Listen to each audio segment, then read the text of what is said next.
of. They've since received an unreserved apology and an undisclosed sum of compensation. In a statement, the Luton and Dunstable Hospital Trust sought to reassure patients and said lessons had been learned. Hundreds of residents are expected to arrive at Central Bedfordshire Council in the next few hours ahead of an important meeting to decide the location of gypsy and traveller sites. The council needs to find 158 pitches, more than first thought, and has 32 sites which have been deemed suitable. Our political reporter Paul Scoynes has been following the story. The council says it had the wrong figures at the meeting last month and has corrected the details in today's agenda. It means 28 more pitches are needed, but because the council realised it didn't own some of the potential sites, there are 3 fewer than previously thought. The council maintains there will still be no more than 10 pitches per site. The meeting starts at 10 a.m. at the offices in Chicksands. The lap dancing club at the centre of a planning row in the Bedfordshire market town of Ampthill is becoming a nightclub. Shayla's is set to relaunch tomorrow night, this time without the poles or the private dances. The founder of one of the most famous sporting events in the world, the Ryder Cup, could be about to be honoured by his hometown of St Albans. The Samuel Ryder Foundation have applied to have a statue of their golfing namesake erected in front of the town hall, but the move's being opposed by some of the area's market traders, among them Peter Groom. Samuel Ryder was a local businessman, the same as I am, and I think if he knew that he could be closing a business down, he wouldn't be backing this project himself. He would say, we'll put it somewhere where it's not going to affect anyone's local business. In sport, the immediate future of the Chelsea manager Rafael Benitez is in doubt this morning. Speaking after his side's 2-0 FA Cup win at Middlesbrough, he accused some fans of having an agenda, said the decision to appoint him as interim manager was a massive mistake and declared that he'd definitely be leaving at the end of the season. The weather, cloudy and mostly dry this morning, but brighter later with a top temperature of 6 degrees Celsius, that's 43 Fahrenheit. There's more news and sport online at bbc.co.uk/3 counties. BBC 3 Counties Radio. First for news.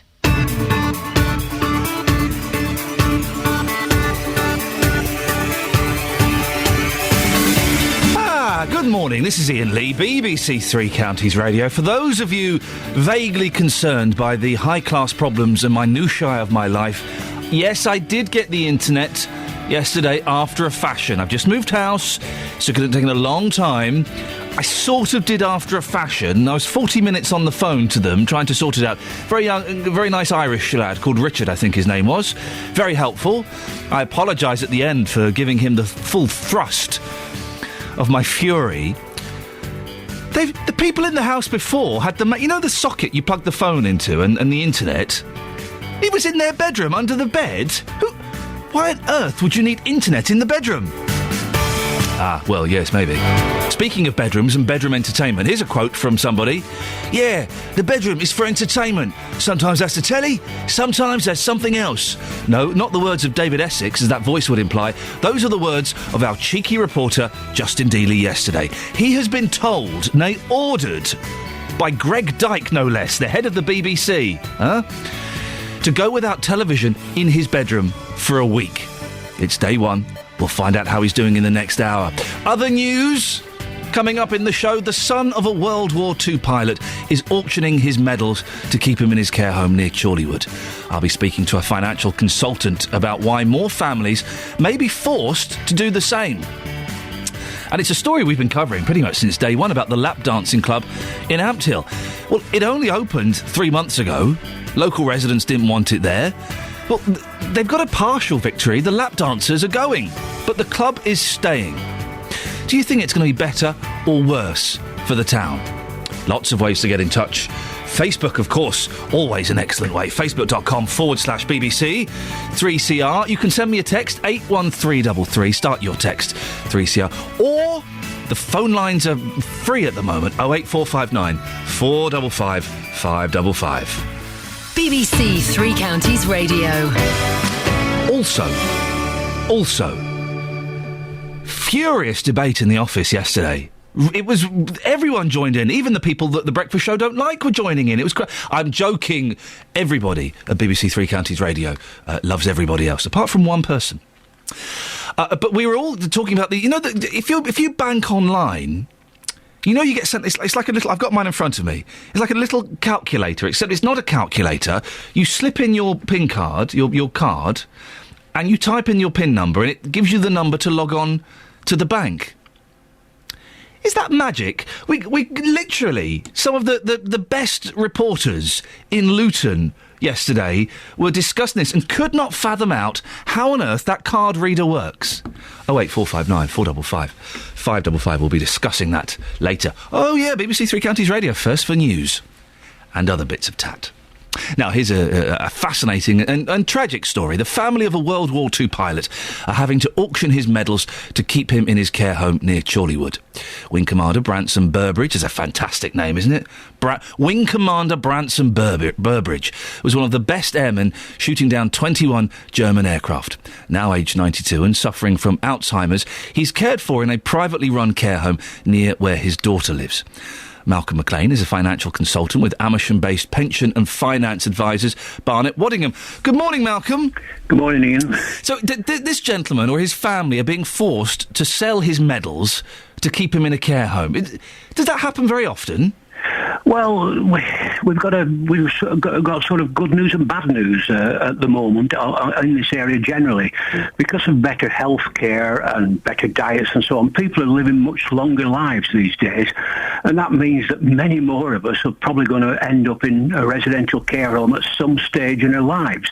If you look at the actual statistics, the biggest growth in longevity is in the older pensioners, people who are in their 80s and 90s. Are continuing to live on much longer than their predecessors. So we do have a massive social and financial problem looming in actually paying for all this. And the government has, in fact, grasped a nettle recently and has decided that they're going to do something about it and going to cap the amount that people have to pay, but we're not going to do that till 2017, and then in a limited way.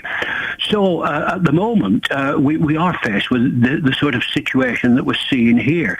Now, what I want to say very definitely and very clearly is that whatever the rules are or may be, there has to be some cases that transcend those rules and deserve special treatment. And I think this case is this.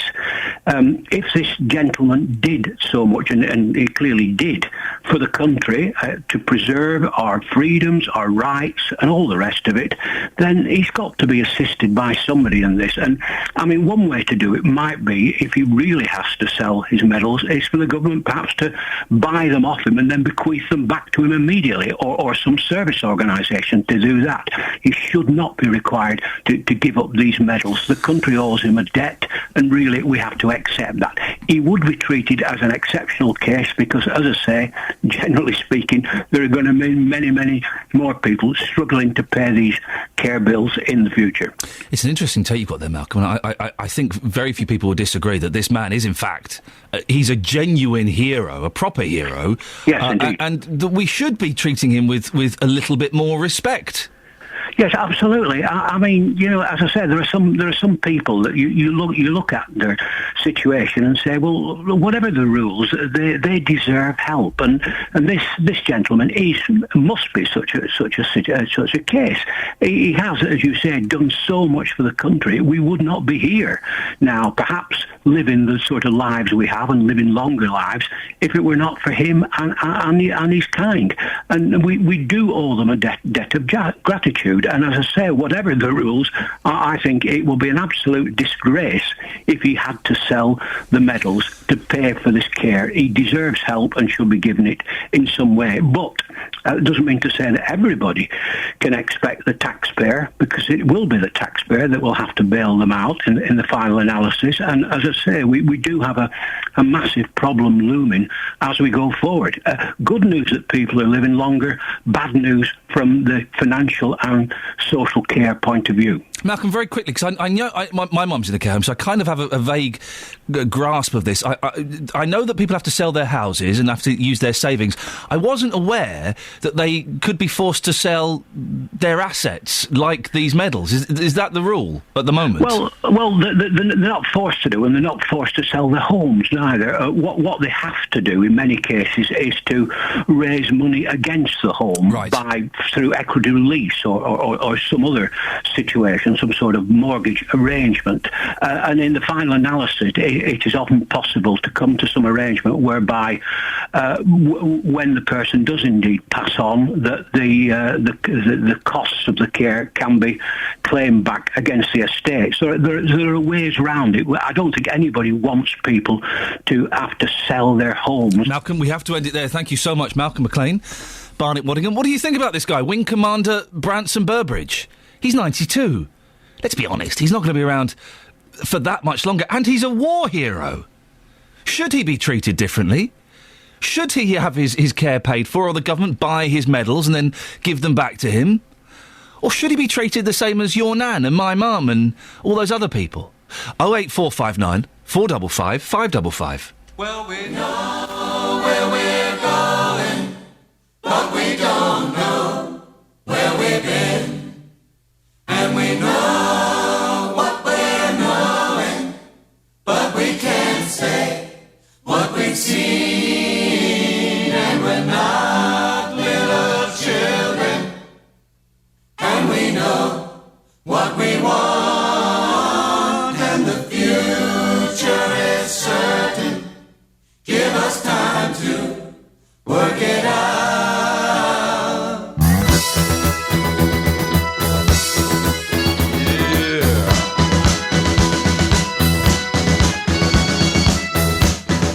We're on the road to nowhere. Come on inside. Taking that ride to nowhere. We'll take that ride. Feeling okay this morning, and you know we're on the road to paradise. Here we go, here we go.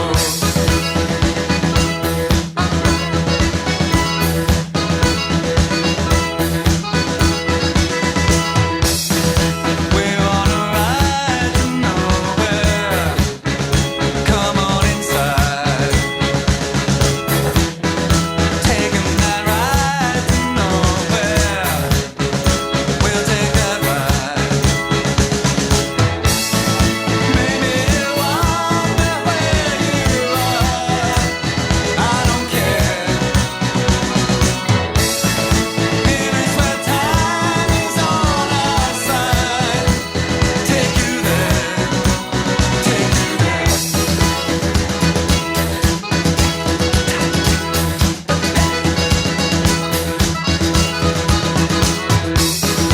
We're on a road to nowhere.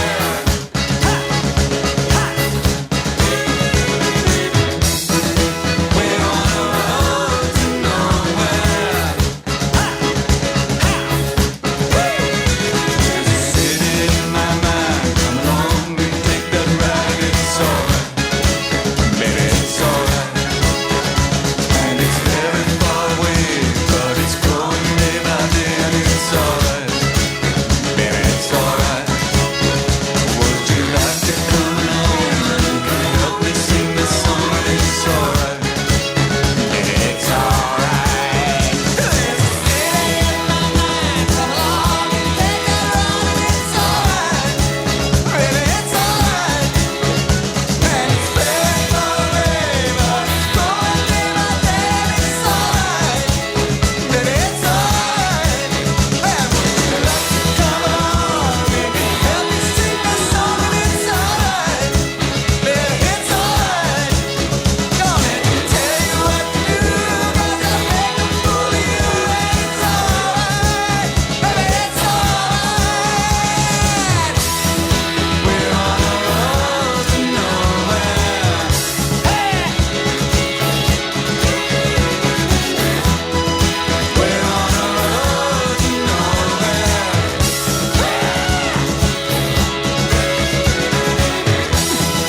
We're on a road to nowhere.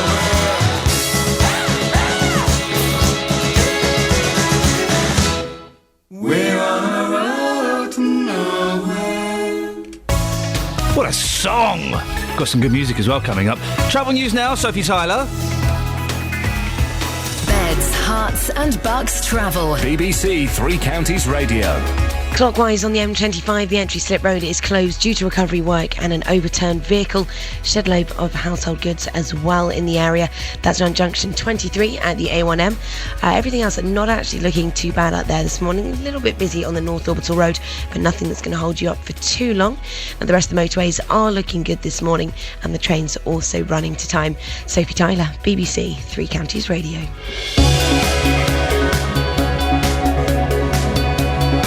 Morning, it's 6:16. It's Thursday, the 28th of February. These are your headlines this morning on BBC Three Counties Radio. The family of a World War II pilot say they'll have to auction his medals to cover the cost of his Chorleywood care home. The Luton and Dunstable Hospital has expressed deep regret over a breakdown in communication which led to the fatal feeding of a nil-by-mouth patient. In sport, the immediate future of the Chelsea manager Rafael Benitez is in doubt this morning after he rounded on the club's board and supporters after the 2-0 win at Middlesbrough in the FA Cup. The weather today for Beds, Herts and Bucks. Cloudy, mostly dry this morning, brighter later with a top temperature of 6 degrees. Coming up, we'll be talking about the lap dancing club in Ampthill. Opened only 3 months ago. Residents didn't want it there. Well, have they got a partial victory? We'll find out more before 6:30. BBC Three Counties Radio. Red Nose Day is back, so get ready to raise some cash. This year for Comic Relief, I'm going to be raising money by sitting in a bath of tuna for hours. By baking for a cake sale. I'm going to tell jokes non-stop for 6 hours. This year for Comic Relief, I'm going to dye my hair with red spots. How will you raise money for Red Nose Day? Join the fundraisers and do something funny for money. For your free fundraising kit, search online for Red Nose Day. Indulge me for a second, dear listener. The Monkees, my favourite group of all time. Can you believe it was a year ago today we lost Davy Jones? I say a year ago today, it was a leap year, it was the 29th. So confusion reigns. Do we commemorate it today? Do we commemorate it tomorrow? I have the answer. We commemorate it both.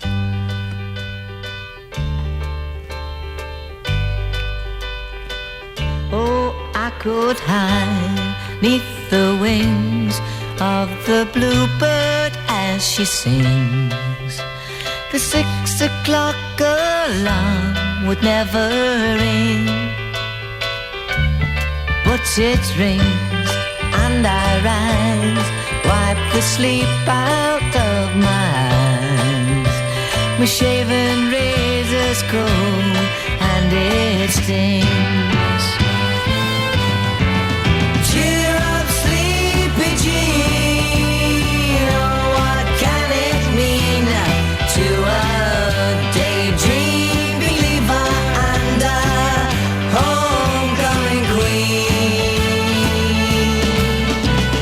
You once thought of me as a white knight on his steed.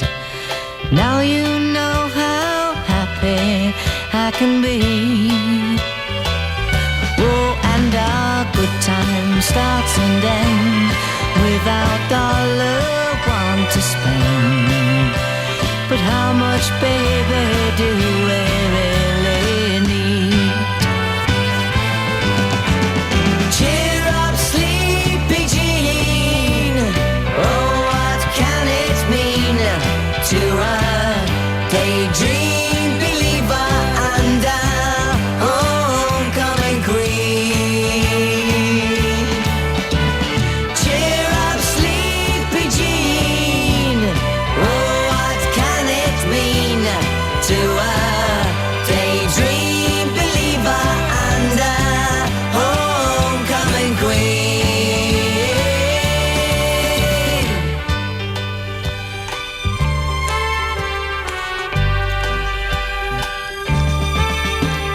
Cheer up, sleepy Jean, oh, what can it mean to a daydream believer and a homecoming queen? Cheer up, sleepy Jean, oh, what can it mean to a daydream believer? Oh, man alive. Fantastic song. And I can't believe a year. So much has happened in that year. It's incredible. Now, it's a story that we've been covering here at BBC Three Counties, and I know it's got you excited in all different kinds of ways.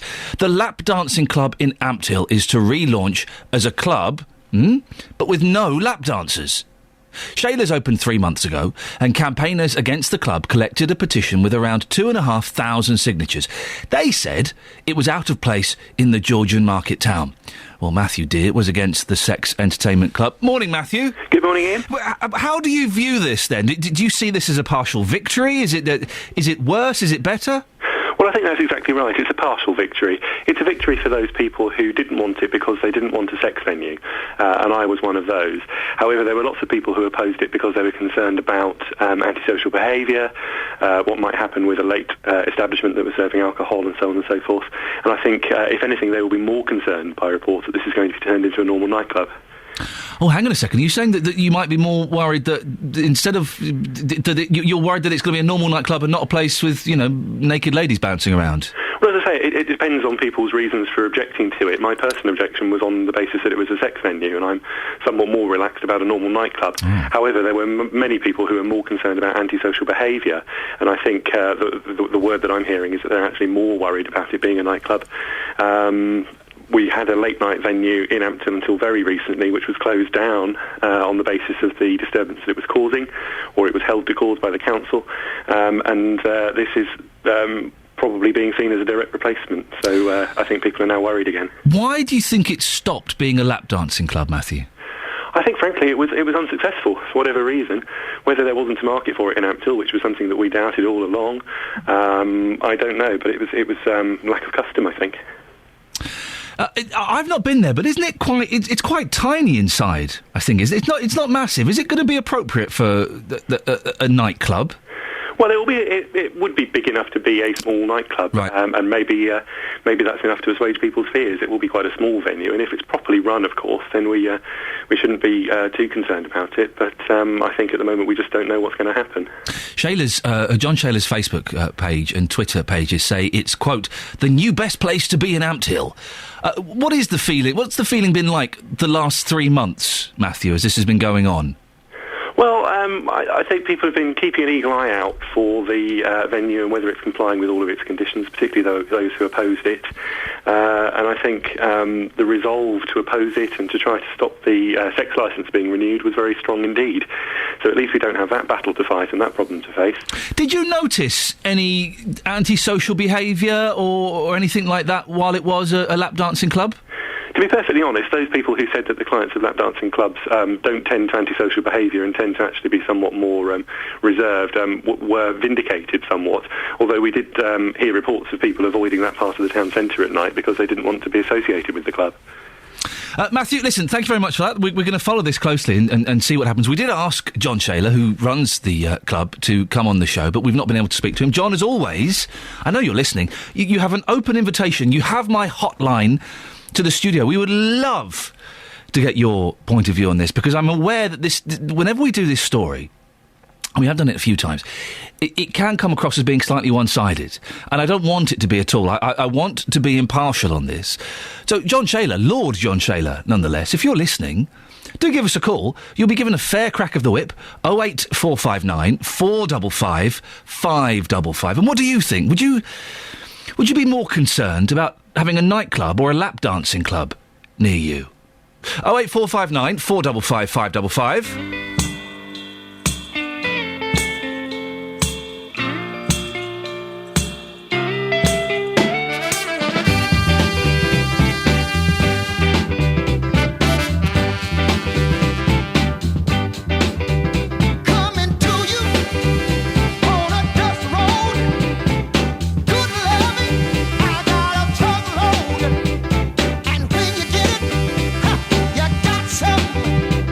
So don't worry.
this is the thing that's been puzzling me, and this shows you how sad my life is. This has been puzzling me for months. And I thought, well, it's only me that is confused and concerned by this. But I tentatively brought it up in the office yesterday, and everybody joined in. Facebook.com/BBC3CR. OK, go there. You'll see a picture of me holding one of these little card readers. It's one of these little things, right? It looks like a little calculator. If you bank online, you'll have one of these. Little plastic calculator with a tiny screen and a slot where you insert your debit card or your credit card or whatever. If I want to log on to my bank account, which I don't really want to do these days as it's looking woefully thin, I slip in my card, type in my PIN, it gives me an 8-digit number. I type that in online, I access my bank account. How on earth does that work? This machine isn't connected to the internet, is it? I don't think so. It's not on Wi-Fi, so it's not sending a message to the bank. And I've had this with different banks. NatWest, Barclays, Lloyds, I think, have it. How does it work?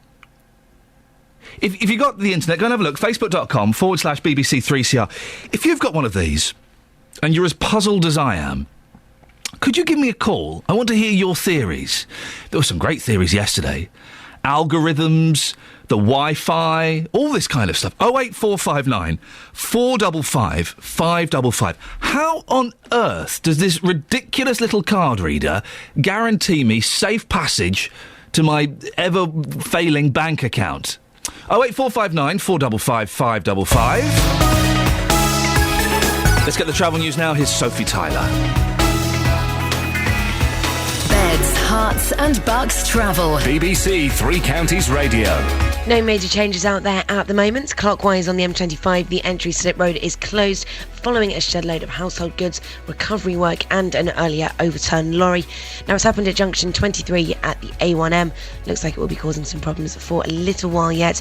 The barriers have been damaged and may need to be repaired there. And the A405 at North Orbital Road also still looking slow at the M25 junction 21A roundabout. Everything else though really not looking too bad at all this morning. Trains still moving nicely as well. Sophie Tyler, BBC Three Counties Radio. Sophie, thank you very much. 08459 455 555 is the phone number to call me about card readers. And to be honest, if you just fancy a chat, I'm feeling a little lonely today. 6:30, or approaching it. Let's get the latest news and sport now with Catherine Boyle. Getting beds, hearts and bugs talking. This is BBC Three Counties Radio. Good morning. The headlines. The family of a World War II pilot say they'll have to auction his medals to cover the cost of his Chorleywood care home. The Luton and Dunstable hospitals expressed deep regret over a breakdown in communication which led to the fatal feeding of a nil-by-mouth patient. And hundreds of residents are expected to arrive at Central Bedfordshire Council in the next few hours ahead of an important meeting to decide the location of Gypsy and Traveller sites. Beds, Herts and Bucks sport. BBC Three Counties Radio. The immediate future of the Chelsea manager Rafael Benitez is in doubt this morning after he rounded on the club's board and supporters after the 2-0 win at Middlesbrough in the FA Cup. The Spaniard confirmed he'll be leaving at the end of the season and said the decision to appoint him interim manager was a massive mistake. I have experience as a manager and I will do my best until the last day. They put me the title of interim manager. It's a massive mistake. I am the manager and I will manage the team and until the end, every single minute. If they want to carry on wasting time with these things because they have an agenda, they have to take responsibility if something is wrong. What they have to do is to support the team and then everyone has to stick together and we can achieve what we want to achieve. So they have to realise that they are not making any favour to the rest of the fans and also to the players. Luton Town have confirmed that the highly rated teenage goalkeeper Tyler Redding has joined Norwich on a 2-year scholarship agreement for an undisclosed fee. Hatters head of youth operations Matt Stannard says they'd never stand in the way of a player who's offered the opportunity to move on to a bigger club. In cricket, a New Zealand 11 closed day 2 of the tour match in Queenstown on 224 for 6, trailing England's first innings total by 202 runs. Earlier, Iain Bell made 158 in England's total of 426. Hamish Rutherford made 90 for the New Zealand 11 as he looks to play his way into the team for the first test match, which starts on Tuesday in Dunedin. In rugby, the Ireland prop Cian Healy successfully appealed his suspension for stamping on England's Dan Cole during the Six Nations match in Dublin earlier this month.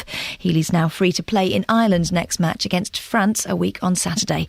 And that's your latest news and sport. More from me at 7. Hang on a second, he did what? He stamped on him. Everyone always says, "Oh, yeah, football. It's so rough. Rugby is what you should." They're real gentlemen in rugby. That's not very gentlemanly behaviour. It's certainly not very nice. Supposing Paul Scoins. I mean, Paul Scoins is coming in later. Supposing Paul Scoins is in the studio. Yeah. The political reporter, and I stamped on him. Mm-hmm.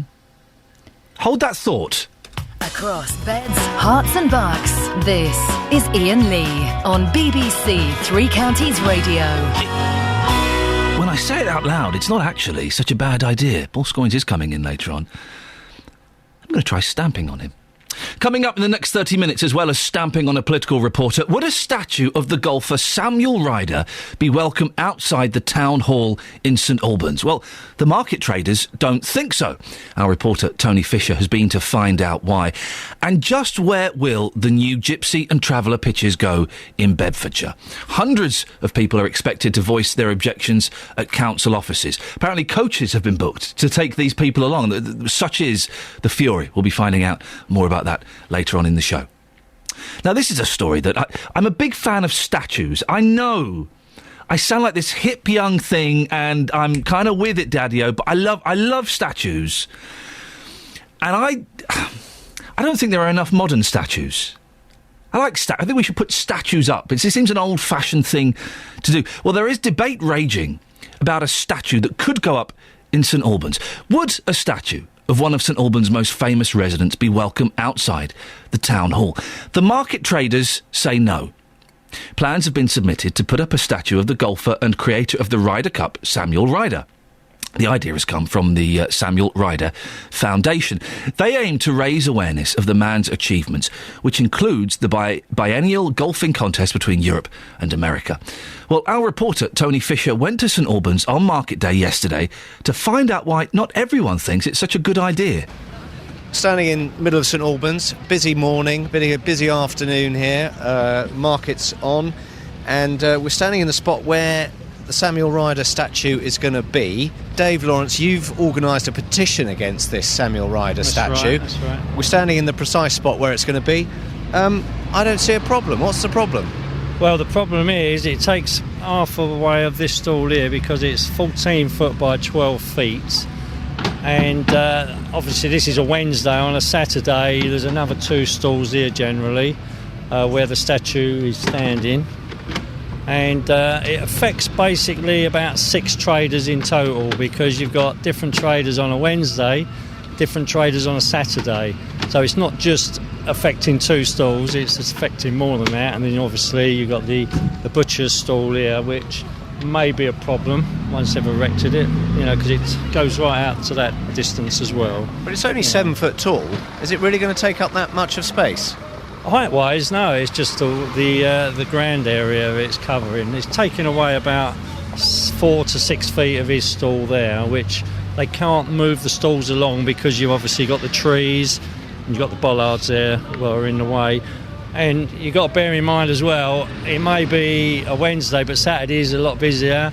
And you've got all the vehicles that's going to come on at 4:30 to unload and load their vans from the stalls. They can still get past there, there's enough room. No, you see it when it's a market day, very busy indeed. And also this is one of the ways they usually come in and out because, obviously when you've got so many stalls and so many vehicles, there's always going to be a problem that somebody's going to reverse into the statue as well, which could be, not hazardous to the statue, more so to the people that might be sitting there. But at least here, it's very visible, Dave. And it's visible. He was one of the St Albans' most famous residents. Himself, you're aware, he created the Ryder Cup, famous biennial match between America and Europe. He needs to be recognised, doesn't he? Well, the problem in a prominent spot. The problem is on a market day, he's not so visible, he's not so recognisable, because you've got the height of the stalls that's going to block out part of the statue. You've got this area here where all the veg is stacked up. It's gone down a little bit now, as you can see, but on a Saturday that is full of veg and boxes. And there's quite a few other locations, in and around the town centre where this statue could go and be highly visible. So we're not saying we don't want a statue, we just feel it's in the wrong location, to be fair. Well, where would you put it? I mean, this is the best place for it, isn't it? Just down from the town hall, in the middle of the high street. Well, you've got across the road, which is still on the high street. You've got going towards the civic centre. There's quite a big open fairway there where it could go. There's been suggestions made of the roundabout at the top of the town, so everybody sees it as they come in. But this is the location they've actually picked, so and we're not happy about it. And you've got a 200 signature petition. 232 in total. Mostly market traders and farmers markets, and also what does statues attract? They attract pigeons. So when you've got a Sunday market where there's a lot of open food stalls, you've got pigeons, and they make a mess, and you've got the wind blowing, it blows it all over the place. So you could actually contaminate the food that's in the area, which is, I don't think they've done a proper risk assessment either of it, because obviously they're going to put seating around this statue, which partly to protect the statue, but it's not going to protect the people that's going to be sitting around the statue. But it'd be a nice feature, wouldn't it, Dave? Lovely feature. Middle of St Albans. Lovely feature. People will look at it, they'll realise why he was a famous resident, and it'll attract more tourists, and you might get more trade. It's possible we get more trade, but if it was over the road, we'd get more trade probably as well. That's our reporter, Tony Fisher, there, displaying the impartiality that the BBC is so famous for. You might get some more trade. What do you think? Statue of Samuel Ryder in St Albans? Good idea or bad idea? Tony was obviously, let's not beat around the bush, as I don't think he did, was pro it. That market trader was dead against it, because the veg gets stacked up high. What do you think? Good idea or bad idea? I'm a big fan of statues, and I don't think that we erect enough statues these days. I don't necessarily have any strong feelings about Samuel Ryder, and I'd need to go and have a look at exactly where it's being talked about, but I think it sounds like a good idea. I don't know, what do you think? 08459 455 555. And did Justin Dealey manage to go the night without television in his bedroom? We'll find out in a little bit after this. I love this song. Matthew and Son, Cat Stevens. Up at 8, it can't be late for Matthew and Son. He won't wait. Watch them run down the platform 1 and the 8:30 train to Matthew and Son. Matthew and Son, the work's never done, there's always something new. The files in your head, you take them to bed, you're never ever through. And they've been working all day, all day, all day.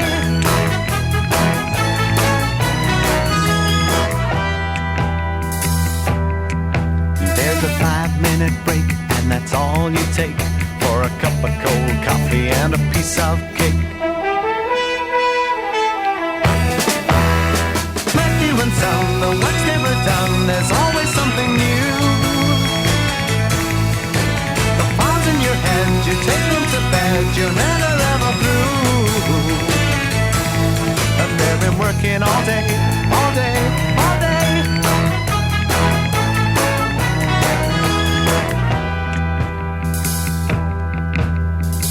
He's got people who've been working for 50 years. No one asks for more money, cause nobody cares, even though they're pretty low and their rent's in arrears.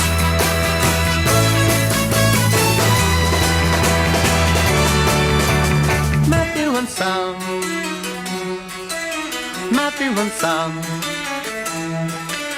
Matthew and Son, Matthew and Son. And they've been working all day, all day, all day.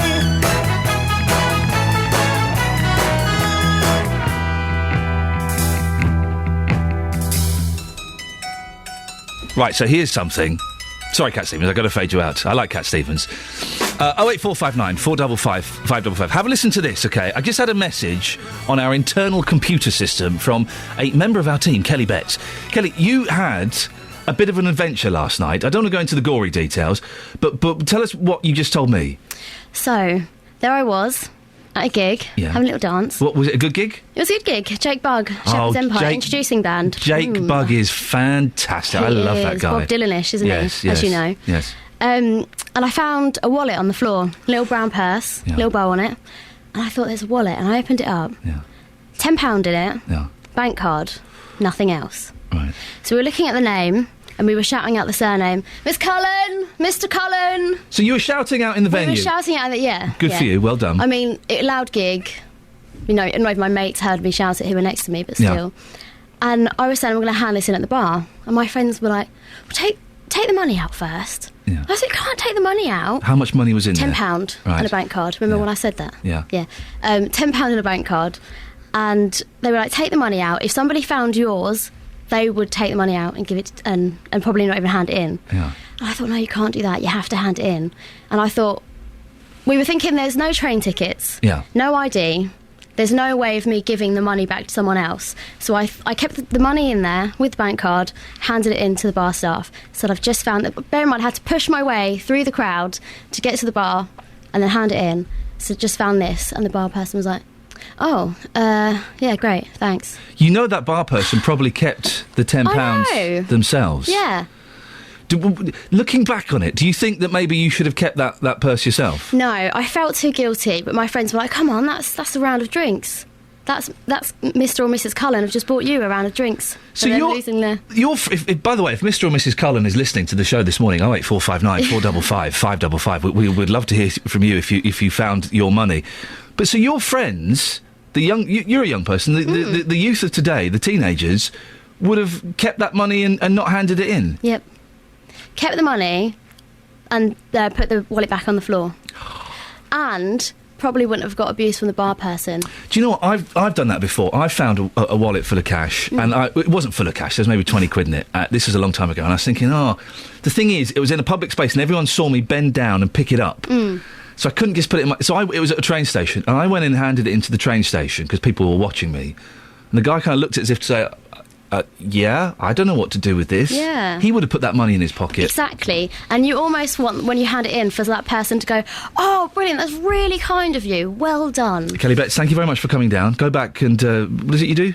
Don't know, really. OK, thank you very much. What would you have done, dear listener? 08459, thank you, Kelly. 08459 455 555. I guess it's kind of a moral dilemma type thing. There's no guessing about it. It is a moral dilemma type thing. What would you have done?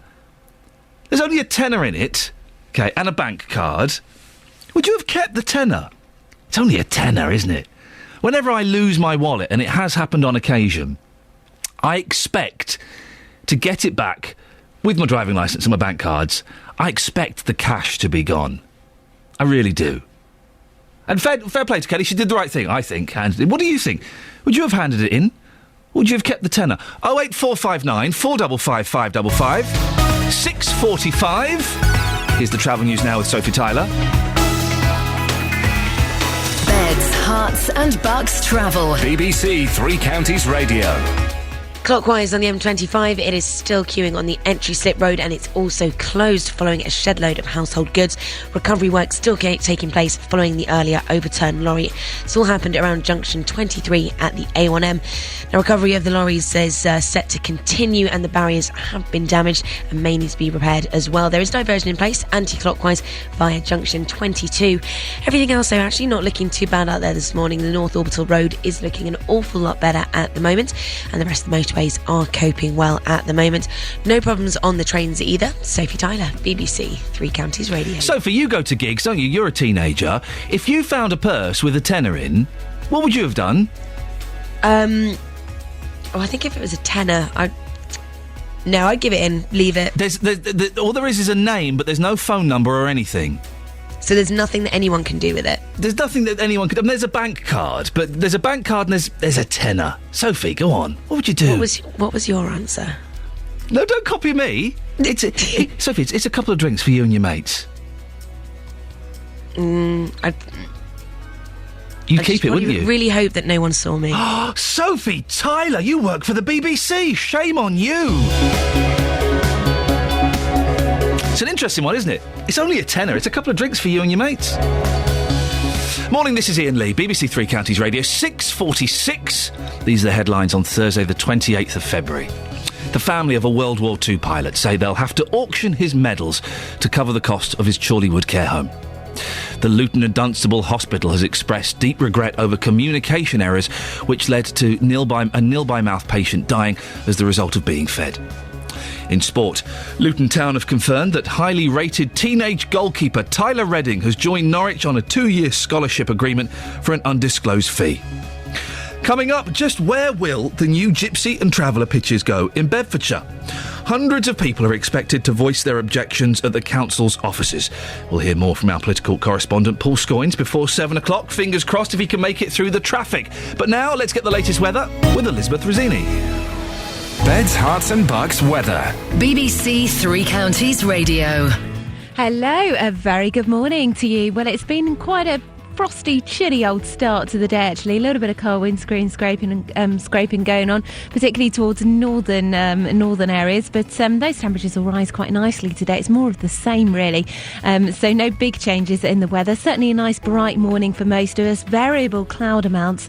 But we should see a brighter afternoon. Certainly some good spells of sunshine into the afternoon, just about everywhere across the three counties. So it's all good news. We're keeping that cold northeasterly breeze, though.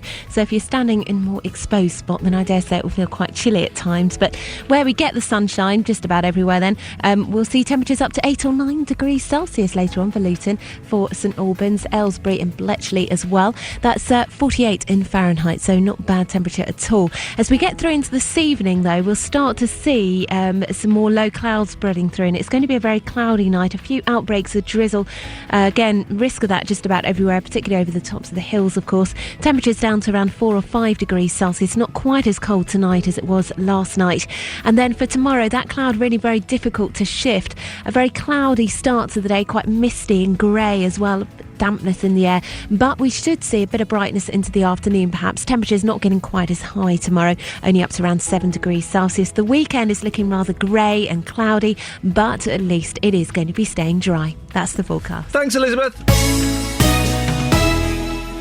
Tackling your consumer problems on BBC Three Counties Radio. Don't worry about that loan now. The whole amount has just been taken off. You don't owe a penny. Gosh, I can't believe this. Jonathan Vernon Smith. This has been 6 years of hell. Fighting for your rights. You've done more in 2 weeks than I've done in 6 years. I can't thank you enough. You've fought it and you've won it. Well, you won it for me. Thank you so much, Jonathan. If you have a consumer problem, we can do the same for you. Call the team now. 08459 455 555. BBC Three Counties Radio. So Kelly Betts, member of the team, is at a gig. She finds a purse, not a wallet. Wallets don't have bows on. It's a purse. There's a bank card with a name, and there's a £10 note. No other details. She called out the name of the person on the card. Nothing. What would you have done? It's only a tenner. 08459 455 555. Would you have handed it all in? Would you have bought yourself a couple of drinks? And also, going off on a tangent, those bank card readers, how on earth do they work? Big questions today, very big questions. She believed in fairy tales and princes. He believed the voices coming from his stereo. He believed in rock and roll. She left her past and those lily white fences and headed out to Hollywood in search of her soul. But she had to pay the toll. Yes, she did. They were bound to find each other. He needed proof, she needed a brother. That's when stars collide. When there's space for what you want and your heart is open wide.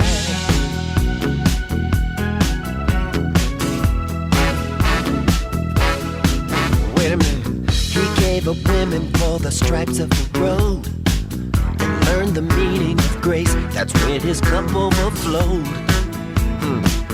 And she said, hello. He said, my faith keeps me from willing, but you know that I'm able. And if there's some room, I'd like to sit at your table. She said, it's tight, but I think I can fit you in.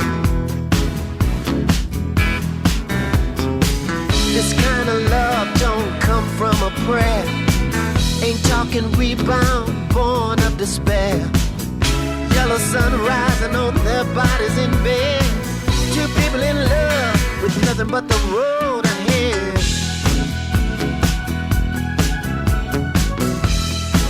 Oh yeah. Oh. All right.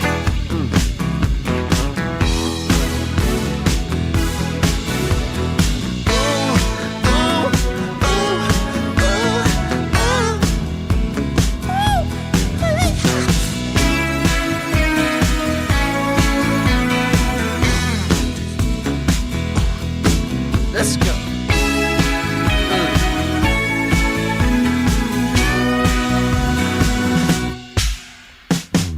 She believed in fairy tales and princes. He believed in jazz, rhythm and blues, and this thing called soul. He believed in rock and roll. Him, she wanted to see her name appear on the big screen. He just wanted to hear her scream his name. Can you scream my name? Do you know what I mean? This kind of love don't come from a prayer. Ain't talking rebound, born of despair. Yellow sunrise, bodies in bed. Two people in love. So you're out and about. You look down. There's a purse on the floor. You go, have a little look in there. There's a card with a name on it, bank card, and a £10 note. That's it. Nothing else. You shout out, Mr. Smith! Mr. Smith! No one responds. What do you do? It's only a tenner. If you lose a purse or a wallet with a few quid in, I'd like to get the wallet back. I always expect the money to be gone. Well, Toby's from Biggleswade. Toby, this happened to you, did it? Yeah, good morning, Ian. Morning, Toby. First of all, in answer to your question, I would always hand the wallet or purse back in, but it's all due to the fact that about 10 years ago, I was commuting from Twickenham to Luton and stopped at the old Thameslink station at King's Cross. Yeah. I used a telephone box there, and there was a guy waiting behind me, and I only had a £1 coin, so I took it out of my wallet, left it on top of the telephone, put the £1 in, finished my phone call, had about 50p left, so I told the guy behind he's more than welcome to have that credit. Jumped on a train quickly. My wallet had about £150 of cash in it, credit cards, bank cards, driving licence, everything. Got to Luton, and by the time I was commuting back to Twickenham that evening, I'd realised that I'd left the wallet there. And I'd just given up. I just thought, well, unfortunately, I thought it's King's Cross, it's not going to be there. Yeah. Got back, spoke to one of the station attendants, and the whole lot, everything had been handed in. And I'm pretty sure that the guy behind me had handed it in because it was one good deed deserves another. So I think had not been for the extra credit in my phone, I wouldn't have got that wallet back. See that, and all the money was in there. Everything. See, that's incredible. I expect the wallet to be handed in, but I do expect the cash to be taken. And maybe that's sad on my part that's what I expect from people. I think, but in fairness, as a younger person, maybe when I was about 17, 18, I would have probably have done that. But as somebody slightly older, and the moment you get that sinking feeling that your whole life is at King's Cross Station and you're not there, it then restores your faith in humankind when people do that, and therefore... That's good news, Toby. I'm glad. Very quickly, going off on a tangent, do you have one of these bank card readers to access your bank account online? I do. I have it in my pocket. I'm going to do it when I get to work. How does it work, Toby? I have no idea. It's one of the great mysteries. We're going to pursue this. We're going to find out by 9 o'clock, I guarantee. Toby from Biggleswade, thank you very much indeed. 160-odd quid in his wallet, and it was still in there when he got it back. Wonderful. 08459 455 555. What would you do? I think, yes, of course I would hand the wallet in. I'm a gentleman approaching 40 years old. Of course I would hand the wallet in. But you hand it into the bar staff, you kind of think, yeah, they're going to take that. That bloke behind the bar's going to have that. And he's laughing at me. Look at what some mug handed in. 08459 455 555. Here's something. A quote from yesterday's show. Yeah, girl, the bedroom is for entertainment. He didn't say, yeah, girl. I put that bit in, sorry. It's my impression that Justin Dealey always starts with, yeah, girl. The bedroom is for entertainment. Sometimes that's telly, sometimes that's something else. Those are the words of our reporter, Mr. Lover Man, Justin Dealey, yesterday. Well, a television in the bedroom is one of the top 10 things couples argue about in bed. Myself and a relationship counsellor challenged television-obsessed Justin to go the whole week without TV in his bedroom. Well, yesterday was day one. Let's hear what happened. So here comes my big challenge. I'm laying in bed. It's all very, very comfortable. My partner's not with me tonight. She's out of work. But here I am. So you've advised me to read.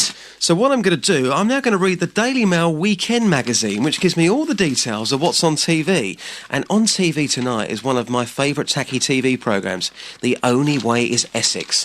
Lots of orange people in that programme, but great fun. And I'm desperate to turn this TV on. I'm going to leave it there for a second. What I'm going to do, you suggested that I read. So I'm going to pick up my Talk of the Town, Luton Town programme from the Luton Town versus Mansfield game. So I'm going to read this for a bit and see how I get on without the TV. Well, the time's now 10:41. I'm now thoroughly bored, thoroughly depressed about reading the state of my football team, Luton Town. I'm sorry, I give in. It's going to have to be Towie. The Only Way is Essex. What? I gave up after 11 minutes. Here we go. What? Should we go to the bar? Unbelievable. He lasted 11 minutes. And for part of that 11 minutes, he was reading about television. And then he couldn't read a book.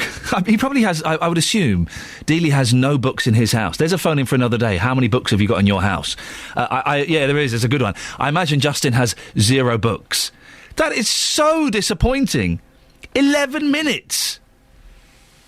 I can't believe that. I genuinely didn't know what was going to happen there. I'd not heard that report. That's outrageous. We'll speak to Justin Dealey later on. He's out and about as is his wont, and we shall speak to him a little later in the show. I shall be telling him off.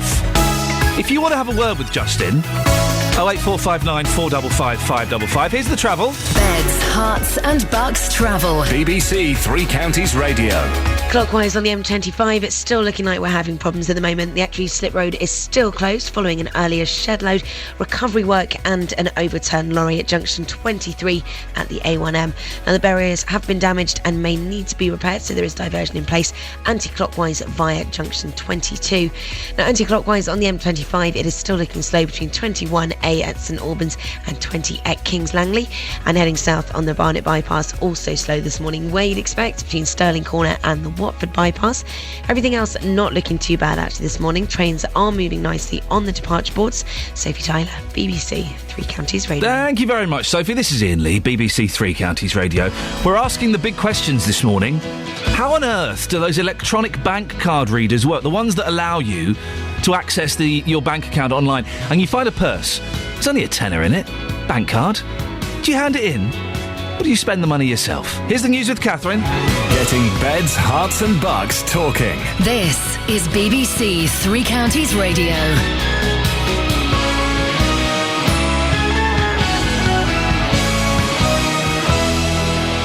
Good morning, it's 7 o'clock. The headlines: war hero forced to sell medals, hospital apologises for nil-by-mouth death, and change of views for Ampthill Strip Club. BBC Three Counties Radio. There are calls for the government to intervene in the case of a World War II pilot forced to sell his medals to pay for his Chorleywood care home. Wing Commander Branson Burbridge was honoured for shooting down 21 German aircraft during the war. At 92, he has Alzheimer's disease and will need to raise around £120,000 to cover the cost of care for the next 6 years. Malcolm McLean is a financial consultant from Barnet Waddingham in Amersham. He thinks Mr Burbridge deserves special treatment. He's got to be assisted by somebody in this, and I mean, one way to do it might be, if he really has to sell his medals, is for the government perhaps to buy them off him and then bequeath them back to him immediately, or some service organisation to do that.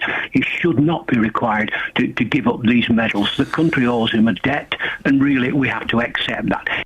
The Luton and Dunstable hospitals expressed deep regret over communication errors which led to a nil-by-mouth patient dying as a result of being fed. Lawyers acting for the family say a do not resuscitate order led to 68-year-old John Burr being left to choke and struggle for breath for 3 hours before he died. The hospital has offered Mr Burr's family an unreserved apology and an undisclosed sum of compensation. The owner of the Amptil Lap Dancing Club, which sparked furious protests from residents, is set to cause more controversy with his decision to shed its poles and private dancers.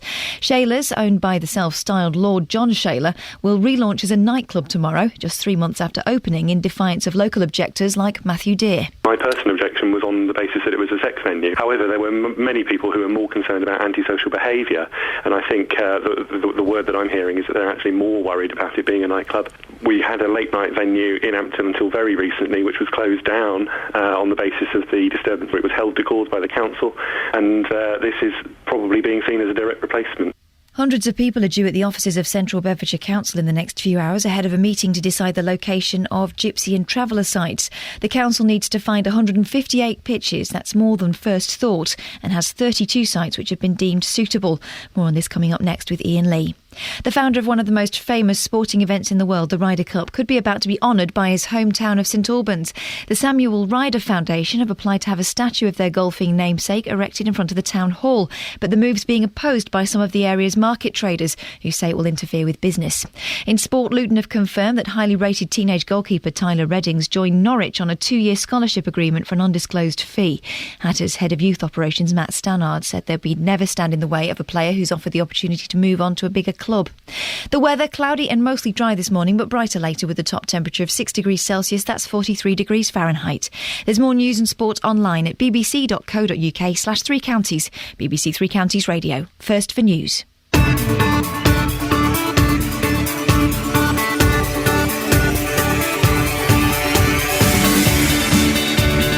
Morning, this is Iain Lee, BBC Three Counties Radio. We've rattled through the first hour. Lots going on. Statues, bank card readers and moral dilemmas. Here's some of the stuff coming up in the next hour. Keen to get your opinions on all of it, really. See if any of this takes your fancy. The son of a pilot is auctioning his medals to keep him in his care home near Chorley Wood. He was one of the best airmen during World War II. Well, should the government step in to help? His son will be joining me on the show next. Just where should the new gypsy and traveller pitches go in Bedfordshire? Hundreds of people are expected to voice their objections at the council offices. Well, reporter Paul Scoynes will be joining me to explain why there is so much opposition. And would a statue of the golfer Samuel Ryder be welcome outside the town hall in St Albans? Market traders don't think so. We'll hear why in the next hour. Also, how the hell do those flipping bank card readers work? You can have your say on all of these in lots of different ways. You can go to facebook.com/BBC3CR. You could send us a text if you wanted, 81333. Start your text 3CR, put your name on it, please.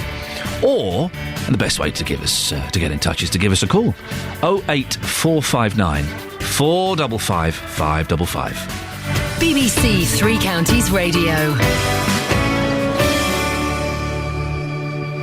The family of a World War II pilot are having to auction his medals to keep him in his care home near Chorley Wood. Wing Commander Branson Burbridge, and this is a fantastic name and title, isn't it? Wing Commander Branson Burbridge was one of the best airmen shooting down 21 German aircraft. This guy's a hero in the true sense of the word. He's now aged 92 and suffering from Alzheimer's disease. He's cared for in a privately run care home near where his daughter lives.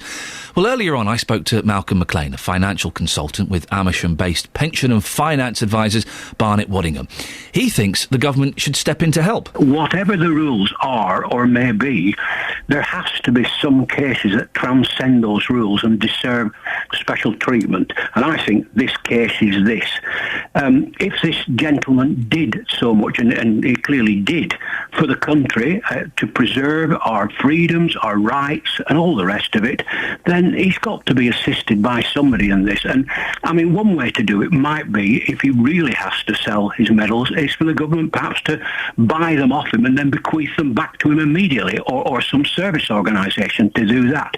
He should not be required to give up these medals. The country owes him a debt, and really we have to accept that. He would be treated as an exceptional case because, as I say, generally speaking, there are going to be many, many more people struggling to pay these care bills in the future. Well, Paul Burbridge is Branson's son and joins me now. Morning, Paul. Good morning. Paul, explain why you're having to sell these medals. Well,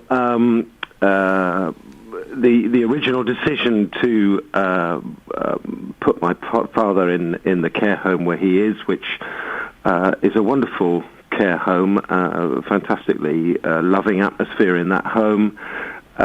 Obviously, that care comes at a cost, a human cost and a financial cost. And because when we had to move my father and my mother, as it happened a few years ago, from their home in Oxford, we were looking for a place where they could be together.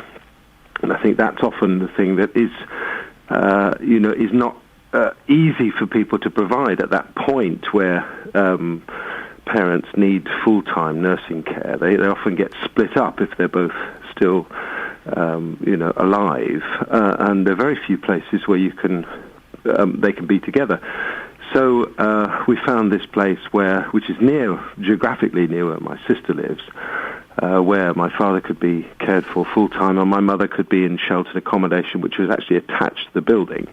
So that was the perfect solution for us. So although, we could have considered other cheaper options, if you like, we decided this, for him, was the absolute best place, and it comes at a cost, and we've just got to the point where we, as a family, need to supplement his pension and all that kind of thing with additional funds, which will come, in this case, from selling some historical artefacts.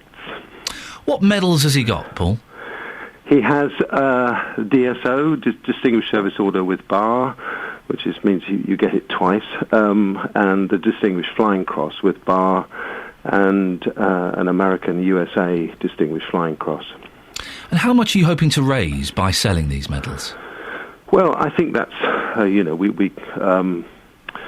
we don't know really. In one sense, it depends, because it's a private auction. It depends on what the interest is on the day. But the experts who valued these things have put a sort of value on them because it's not just the medals. It comes with his beautifully kept logbook with all the sort of stories of the sorties that he flew in it, various other sort of artifacts and bits of artwork that are from that time, because he was an artist as well.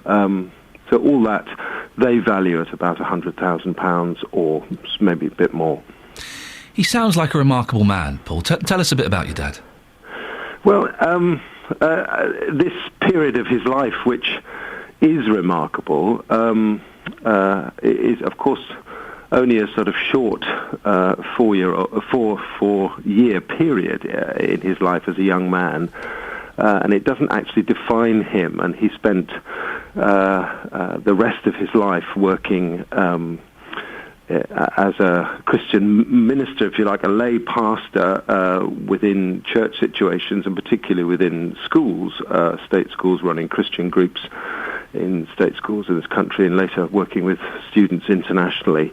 But he's a very modest, self-effacing person, wonderful sense of humour, just a gentle and a wonderful kind of spirit, and all this sort of violence. And he was, he started the war as a conscientious objector, so he wrestled with that issue of whether to join up and take part in the war in that way. But he did, because of the serious nature of the threat and the horror of the Nazi threat on this country. But he obviously, after the war, wanted to distance himself very quickly from all of that. When your family realised or made the decision to sell these medals and these artefacts, how tough was that? How difficult was it?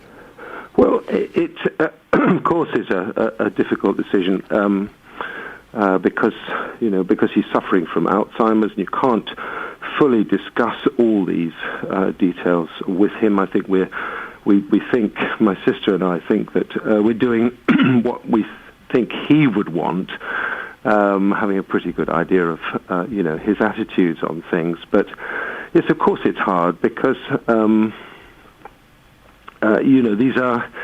these are things which obviously are valued by all kinds of people, and they represent a remarkable sort of period of bravery and commitment. And at the same time, they are historical artifacts, as I was saying.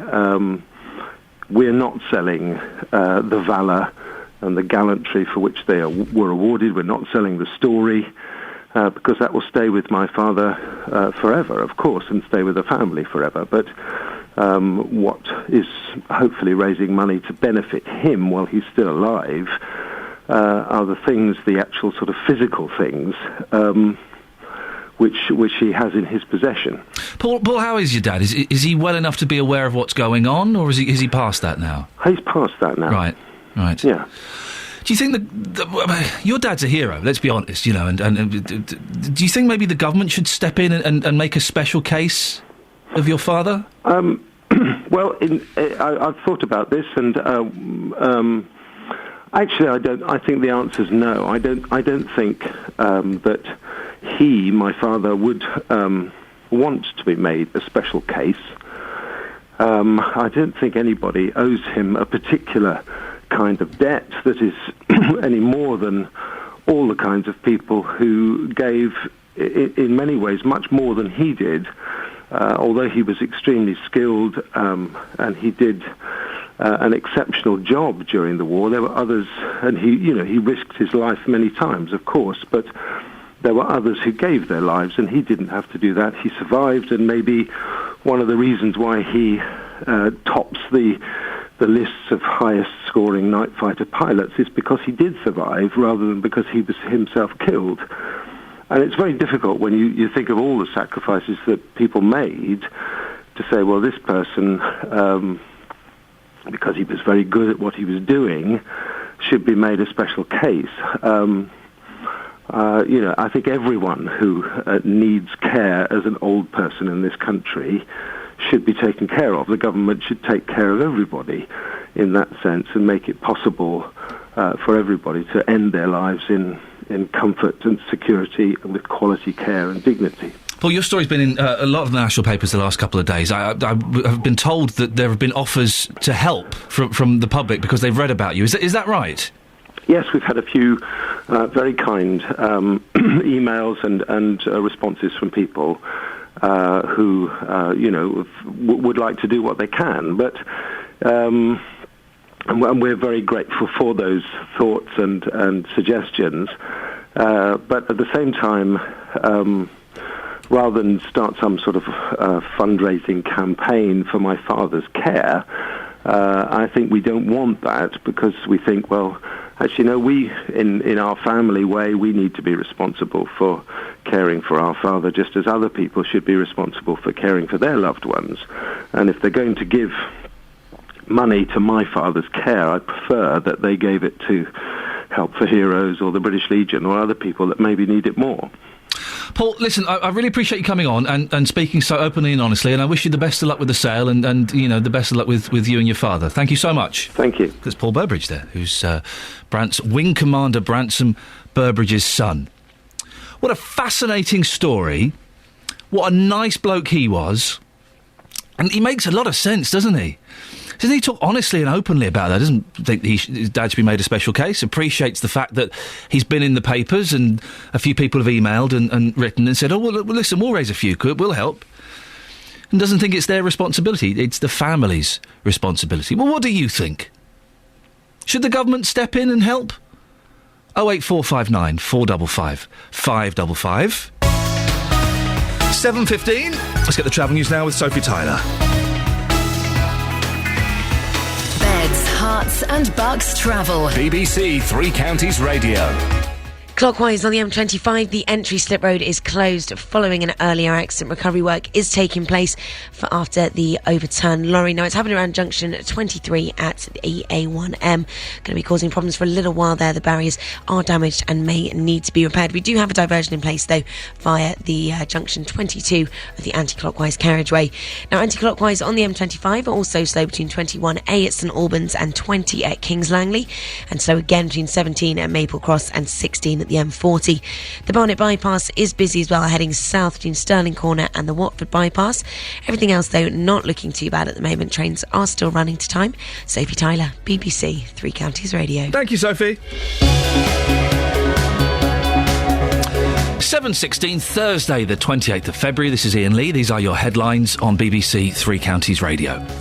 There are calls for the government to intervene in the case of a World War II pilot forced to sell his medals to pay for his Chorleywood care home. The Luton and Dunstable Hospital has expressed deep regret over communication errors which led a nil-by-mouth patient dying as a result of being fed. In sport, Rafael Benitez has confirmed he'll be leaving Chelsea at the end of the season and has criticised the club's board and the fans following the 2-0 win at Middlesbrough in the FA Cup. The weather today for Beds, Herts and Bucks, cloudy and mostly dry this morning, brighter later with a top temperature of 6 degrees. Coming up, just where will the new Gypsy and Traveller pitches go in Bedfordshire? Hundreds of people are expected to voice their objections at the council's offices. We'll hear more with our political correspondent Paul Scoynes before 7:30. BBC Three Counties Radio. Every weekday from 3, Roberto Perrone with the best local news stories. There's a sporting story emerging. Paul Buckle has left Luton Town Football Club by mutual consent. The owners of the Centre MK have withdrawn a part of an application regarding the Primark development. Local talking points. The Hertfordshire Police and Crime Commissioner, Mr David Lloyd, has a plan to get sponsorship for police cars. The best local travel. There's been another day of disruption on the Thameslink line today. We were like evacuating from the train and we had to go back to Ratchet and now we're waiting for the bus. Roberto Perrone, every weekday from 3 on BBC Three Counties Radio. We're asking the big questions this morning. One of the big questions is, and this is really bugging me, okay, if I want to log on to my bank account online, I have a little card reader, I insert my debit card, I don't have a credit card, I cut that up years ago, I type in my PIN number, it gives me an 8-digit number that allows me to log on to the bank online. How does it work? Magic? I don't know. Simon on Facebook claims to know. Easy. The reader is preloaded with thousands of numbers that only relate to your card. Then he's put a question mark. So when you input the number on your computer, it knows it relates to your card. Question mark again. Which means you're guessing. Which means I don't think that's the answer. That can't be the answer. There's got to be some technical boffin out there that can tell you how to do it. Marina says, I have a nationwide card reader. I assume it works the same way as when I put it into an ATM. Well, no, it doesn't work the same way as when you put it into an ATM. Of course it doesn't. It's a ridiculous suggestion, Marina. She goes on to say about the... Sorry to sound so angry. It really has got me here. On the found wallet, she says, the young lady is to be congratulated in her honesty. That's Kelly Betts she's referring to. Yeah, you say that. She found a wallet with £10 and a bank card in. She toyed with the idea of spending the money on drinks before handing in the wallet. Marina says, it restores my faith in the young of today. If you met her, she wouldn't. She would have felt guilty forever had she done as her friends had wanted to do. Forever? She would have felt guilty for about 2 minutes until she got that hooch inside her gullet, and then she would have felt a nice, warm, beery buzz. I found a sum of money some time ago and gave it into a police station. 6 weeks later, it had not been claimed, so it was returned to me. I donated half to the Police Benevolent Fund and gave the rest to my grandchildren. Oh, Marina's a grandmother, I was shouting at. That's an idea. If you find a wallet with money, hand it into the police. Because no one would go to the police to look for a lost wallet. I would never think of doing that. Excuse me, is that the police? Yeah, have you found a wallet? What? There's someone handed in a wallet with the police. We're out catching criminals and speeding offences. We're not looking for wallets. That's an excellent idea. 08459 455 555 is the telephone number if you want to give us a call. Now, residents in central Beds say it's D-Day in the saga over where the council will site its Gypsy and Traveller pitches. Around 158 pitches are needed. 32 sites have been identified and we'll know later where those will be. Travellers say that's not enough. Hundreds of residents are expected to attend to voice their objections. Well, political reporter Paul Scoynes has been following the story closely. Paul, what's going to happen today? Well, Ian, they've got the meeting of the Sustainable Communities Overview and Scrutiny Committee. Yes, it is as exciting as that that's sounds. A catchy title. It is, but it's effectively a backbench committee of the council, and they're going to make the recommendations to the council as to where these pitches should go. This is a long-running saga. In some ways, it's been running since around 2006, when the first assessment of where, or the latest, most up-to-date, I suppose, assessment was going to be. And then when the government abandoned the regional agencies who were telling councils where to put them in 2010, councils had to make their own minds up. And this is the long culmination, if you like, of a study of the council thinking about where they're going to put, working out how many pitches they need, and also, thinking of the suggestions of where the sites are going to be, and today that committee is going to make those recommendations. The siting of the placing of traveller and gypsy sites is always controversial. This seems to have been even more heated and more controversial. Why is that?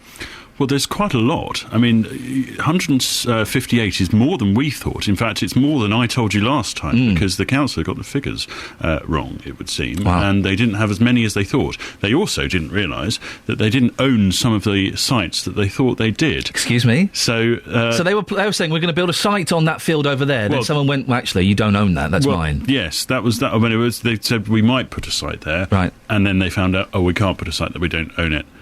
Wow, schoolboy error. So there are fewer sites available than they actually had working with. So that means there's going to be more. There's going to be more gypsy sites, effectively, because they still say they're only going to have 10 pitches per site. They want to basically keep it to small family groups, which is what the travellers want. And, ultimately it works for a better site if you do have that.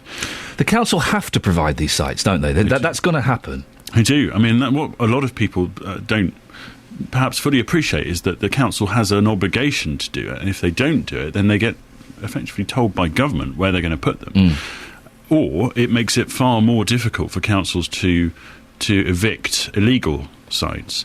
So if they have a good provision of legal sites which are council run, and they collect council tax from them, people pay rates and electricity bills and all that sort of stuff, then it makes it sort of better for the council in the long run, I suppose.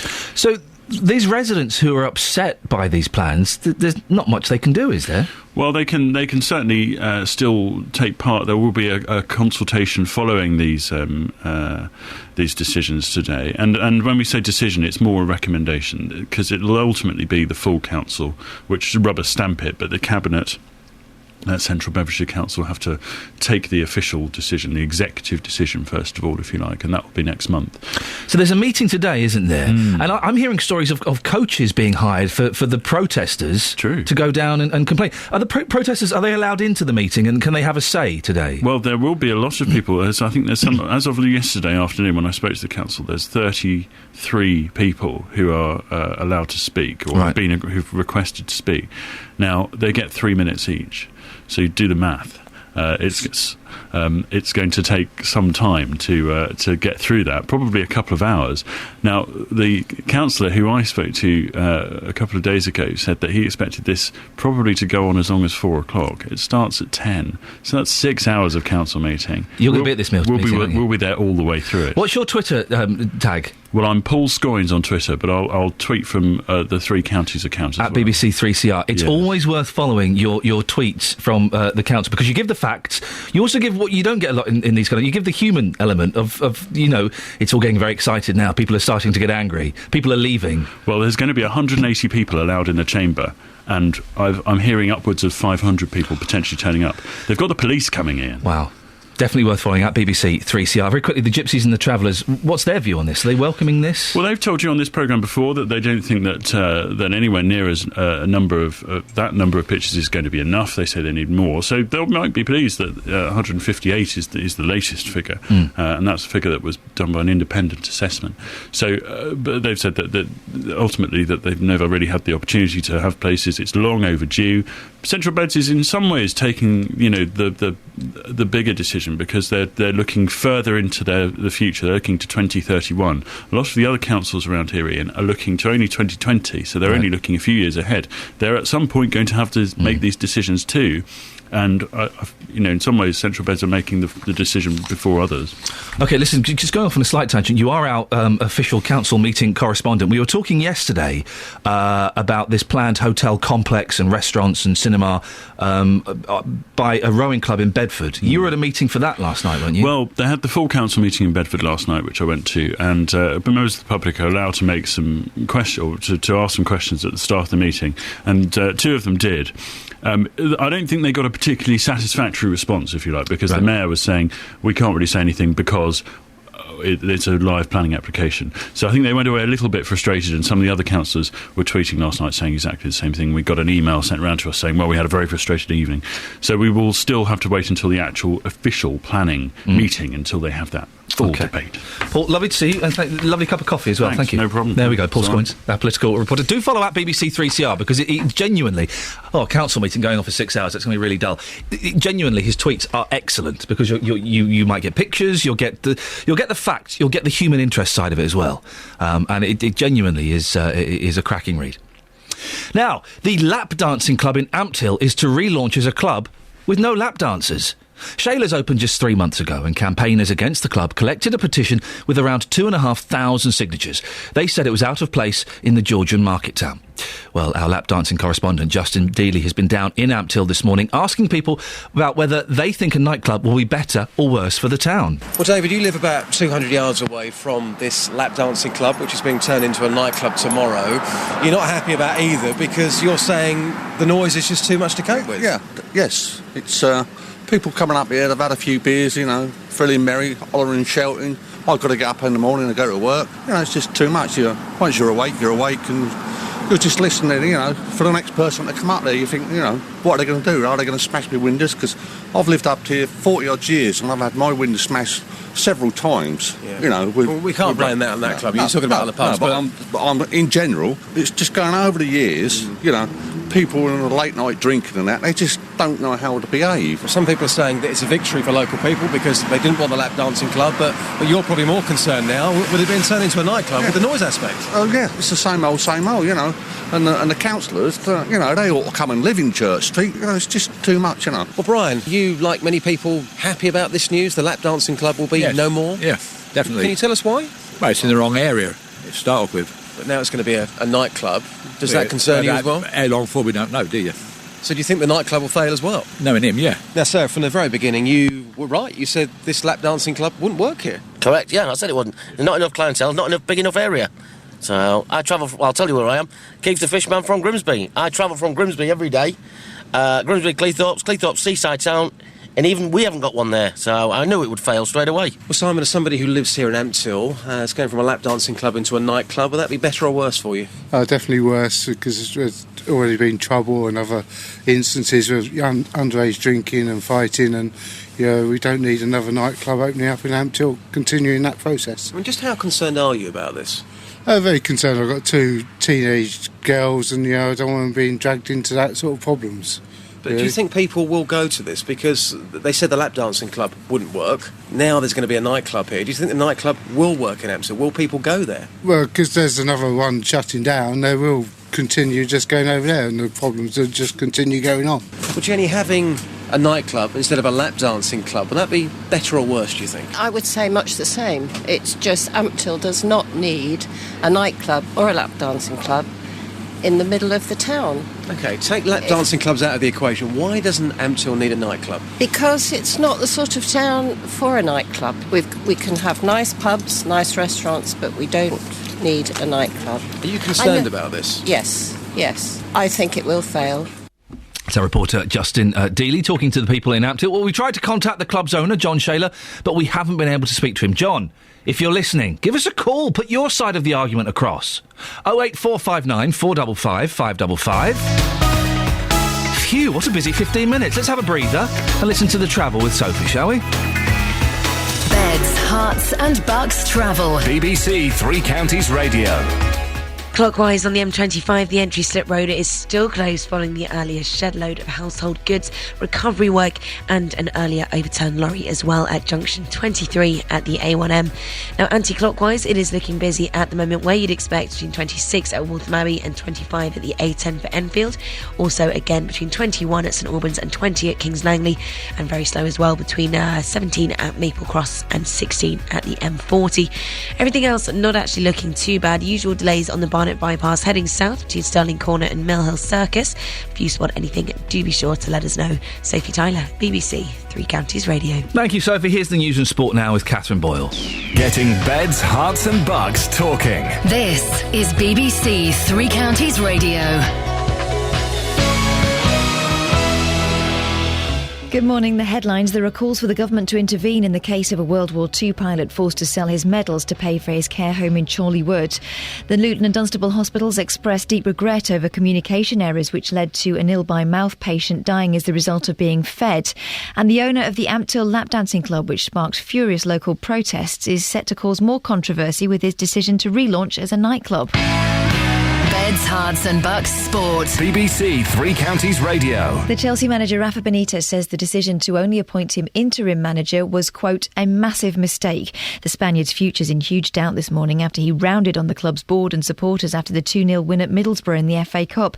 Benitez also confirmed he'll certainly be leaving the club in the summer. I have experience as a manager and I will do my best until the last day. They put me the title of interim manager. It's a massive mistake. I am the manager and I will manage the team and until the end, every single minute. If they want to carry on wasting time with these things because they have an agenda, they have to take responsibility if something is wrong. What they have to do is to support the team and then everyone has to stick together and we can achieve what we want to achieve. So they have to realise that they are not making any favour to the rest of the fans and also to the players. UEFA have rejected protests by Schalke over Didier Drogba's eligibility for the Champions League for Galatasaray. Schalke claimed the former Chelsea forward had not been registered in time to qualify for the knockout stages of the competition. Lazio have been ordered by UEFA to play their next 2 European home matches behind closed doors. They were found guilty of racist chanting for the 4th time this season. Back home, Luton have confirmed that highly rated teenage goalkeeper Tyler Reddings joined Norwich on a 2-year scholarship agreement for an undisclosed fee. Hatters head of youth operations, Matt Stannard, says they'd never stand in the way of a player who's offered an opportunity to move on to a bigger club.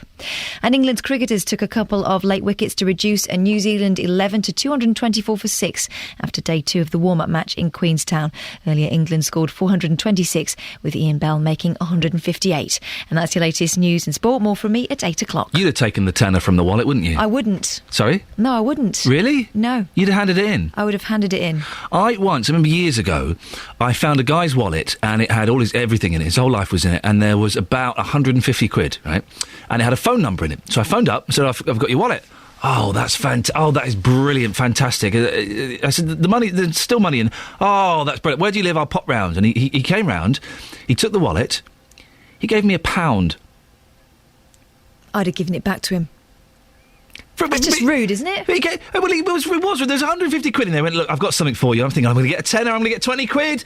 He gave me £1. Yeah, better not to give anything. Thank you very much indeed. This is Iain Lee on BBC Three Counties Radio. Seriously, you get 150 quid back in your wallet. You give them £1. Give me a tenner. What's the good reward? What's the right reward for something like that? Lots coming up in the next half hour, including, would a statue of the golfer Samuel Ryder be welcome outside the town hall in St Albans? At first glance, you think, well, yeah, that's a lovely thing to do. But the market traders don't agree. Our reporter Tony Fisher has been to find out why.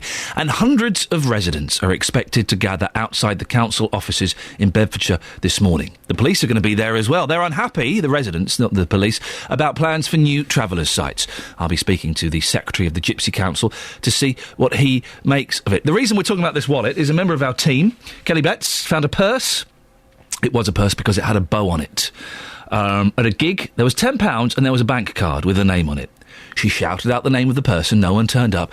Her friends are all giggling, as is the wont of teenage girls, going, go on, keep the money, go and buy some drinks with it. Go on, we'll get a little bit of hooch. And Kelly did the right thing. She did a thing. She handed it into the bar staff, who kind of looked at her as if to say, And then you kind of think, well, did she do the right thing? It was only a tenner. Diane from Milton Keynes says, with regards to finding a wallet with money, I would hand it in with the cash. You have to think of how you would like to be treated and treat people the same. Also, you have to live with yourself, because if you keep it, you've stolen it. You can phone the bank if there is a card in the wallet and they would contact the customer. Have a good day. Diane's a nice person. The thing is, by the time, if you phone up the bank, say it's Barclays. It's all right, Barclays, I've got Mr. Jones's bank card here. The odds are Mr. Jones would have cancelled that bank card already. As soon as you find your bank card's gone, you cancel it. So the bank card is useless almost immediately. £10 note? 08459 455 555. The other question of the day, I know, BBC Three Counties, the first for news. Again, it's to do with banks and cards and money and things. These little electronic bank card readers, Pin Sentry mine is called. I put in my bank card, I type in my PIN number, it gives me an 8-digit number that then allows me to access my bank account online. How on earth does that work? How does that work? Drake says on Facebook, you can see a picture of it, facebook.com/BBC3CR. Drake says, it will be related to date and time somehow. Not quite sure exactly how, though. I could just be making it up. Well, thanks, Drake. That's got us literally nowhere. Dawn says, each machine is programmed with numbers, so it can only relate to your account. The bank knows the next number your transaction should generate. So even if you skip a couple, it still knows the numbers in the pattern. But the other machines, for other people's bank accounts, would have numbers in it as well. Jim, the nerd in Milton Keynes, has texted, it works using an encryption key that creates a code based on your bank details and current date or time. At the date or time, your card details and unique encryption key is known to the bank. That doesn't make any sense whatsoever. That makes no sense. Because I bet if I were to generate a number now at 7:36 and type in that number tomorrow morning, 9:15, it would still work. So the date and time thing is irrelevant. 08459 455 555. It's these things that keep me awake at night, and God damn it, I'm going to keep you awake at night as well. Now, plans have been submitted to put up a statue in the hometown of one of St Albans' most famous residents, the golfer and creator of the Ryder Cup, Samuel Ryder. The idea has come from the Samuel Ryder Foundation, whose aim is to raise awareness of the man's achievements, which includes the biennial golfing... You try saying biennial. Oh, it turns out it's quite easy. The biennial golfing contest between Europe and America. However, some traders in the city, they're not too happy about the proposed siting of the statue, which would be in the middle of their market in front of the town hall. Our reporter, Tony Fisher, spoke to Peter Groom, who has a stall right next to the proposed site of the statue. Peter, you run the fruit and veg stall here, right by where the statue's going to be, is that right? Yep. So have you got concerns about it? Yeah, because I think they're going to move my stall, and no one said where they're going to move it to exactly. And we had big troubles with the roadworks when they done the town centre before, and it had a big effect on trade, and it could mean closing down. So, what, just because you move, people won't know where you are? Well, it's just positions everything. In this, it's like a shops like Marks and Spencer's. If they're not in the middle of the town with their, it's just position. Everything's about position. And your stall is pretty much in the middle of the high street here. Yeah. Good location, so I can understand why you don't want to move. But if they move you just sort of 2 or 3 stalls down, there's some empty ones down there. If they move you down there, would that be a problem? No, it's not a massive problem. I mean, the only problem is you're loading up with the lay-by because we use tail lifts and now on the lorries. And it's just awkward if we're further down the lay-by because then we've got to have room and got to walk out in the road and walk round. Maybe stopping traffic, but it's not a massive problem if they move us 2 or 3 stalls down. But if they're talking about the other end of the market somewhere, or then this is the council you're talking about who run the market. But it's just got to really see what happens. I mean, all I know is sort of Samuel Ryder was a local businessman, the same as I am, and I think if he knew that he could be closing a business down, he wouldn't be backing this project himself. He would say, we'll put it somewhere where it's not going to affect anyone's local business. But equally, he was a very famous resident. He created the Ryder Cup. I'm all for the statue. One of the biggest sporting events in the calendar every 2 years. So he needs to be in a prominent place, doesn't it? Yeah, I mean, there's other places in the town that it could be. I'm not against a statue one little bit. I'm for it. I think it'll be good for the town. But to move a business or close a business down for the sake of a statue that can go elsewhere without affecting a business, I just don't see the council's sort of point with it, really. I mean, it's not the council proposing it, but they'll be the one deciding. They're the one who decide. But it's all up in the air still at the moment, anyway. So we just have to see what happens at the time. But it could be put somewhere where it's not going to affect anyone's business, and that's really. But I'm for the statue. I don't think it's a bad thing. I think it's a good thing for the town. And it just seems to be a shame to take a stall away that's earning revenue for the council, moving a business, and when it's real no need where it can go anywhere else, because they're sort of saying that people are going to come in from America to look at this statue and everything else. I mean, if I was going to travel all the way to America to look at a statue, it wouldn't matter to me if it was on the other side of the road or in a place where it's not affecting anything. If I've come all that way to look at a statue, I would find it whether it is in a back street or whether it was Yeah, possibly, but if it was in a more prominent position, it would be better. Yeah, without a doubt. Yeah. But maybe not right in the middle of the high street, right in the middle of your No, it can be in the stall. middle of the high street, but just not in the middle of one of the stalls. I love the fact that our reporter Tony Fisher so obviously wants that statue there. He's not even bothered to pretend at impartiality. Well, David Howell is the co-chair of the Samuel Ryder Foundation, which is putting in the application. Morning, David. Good morning. And David Lawrence has organised a 200-signature petition against the statue. Dave, can I ask you first, why are you so against the statue? Well, not against the statue at all. It's just the location, to be fair.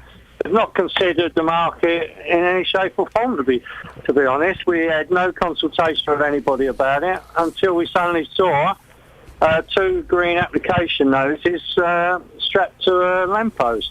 That's the first we really knew anything about where it was going to go. You know, they just showed complete disrespect for the market, as far as I'm concerned. And why is it the wrong place there, Dave? What problems would it cause the market? Well, it affects around about 6 market traders over the 3 market days that there are there, which is the farmers' market and 2 of the general markets. And particularly on a Saturday, it's going to cause horrendous problems with the vehicles coming on and off and unloading and loading the stalls. And while the work's carrying on, it's going to be a complete disruption to the traders' businesses, especially, you know, the ones that are close locality to it. David, it's going to cause a nightmare for these market traders. Hello? Hello, David. David, can you hear me? Yes, I can now. It's going to be a nightmare for these market traders. That's what Dave is saying. Right. I accept that there would have to be some reorganisation, but to answer one of the points about there'd been no consultation at all, we met with the management of the market on the 6th of September 2011, and they said that the market could be reorganised to cope. In response to that meeting, we also wrote a letter to every market stall holder on the 26th of the 9th, 2011. It was a job of the market management to distribute those letters on our behalf. And if they didn't get those letters, I'm very sorry about that, but we did try to involve them in the process back in September 2011. Dave?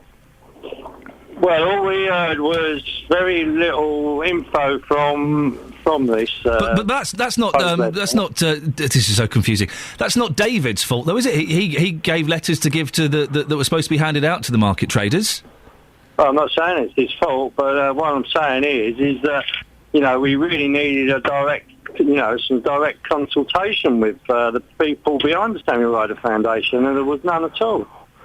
Well, I say our letter was the opening to try and get us involved in consultation. If there was no response to that letter or it wasn't handed out, then I don't believe the foundation can be held responsible for that particular action.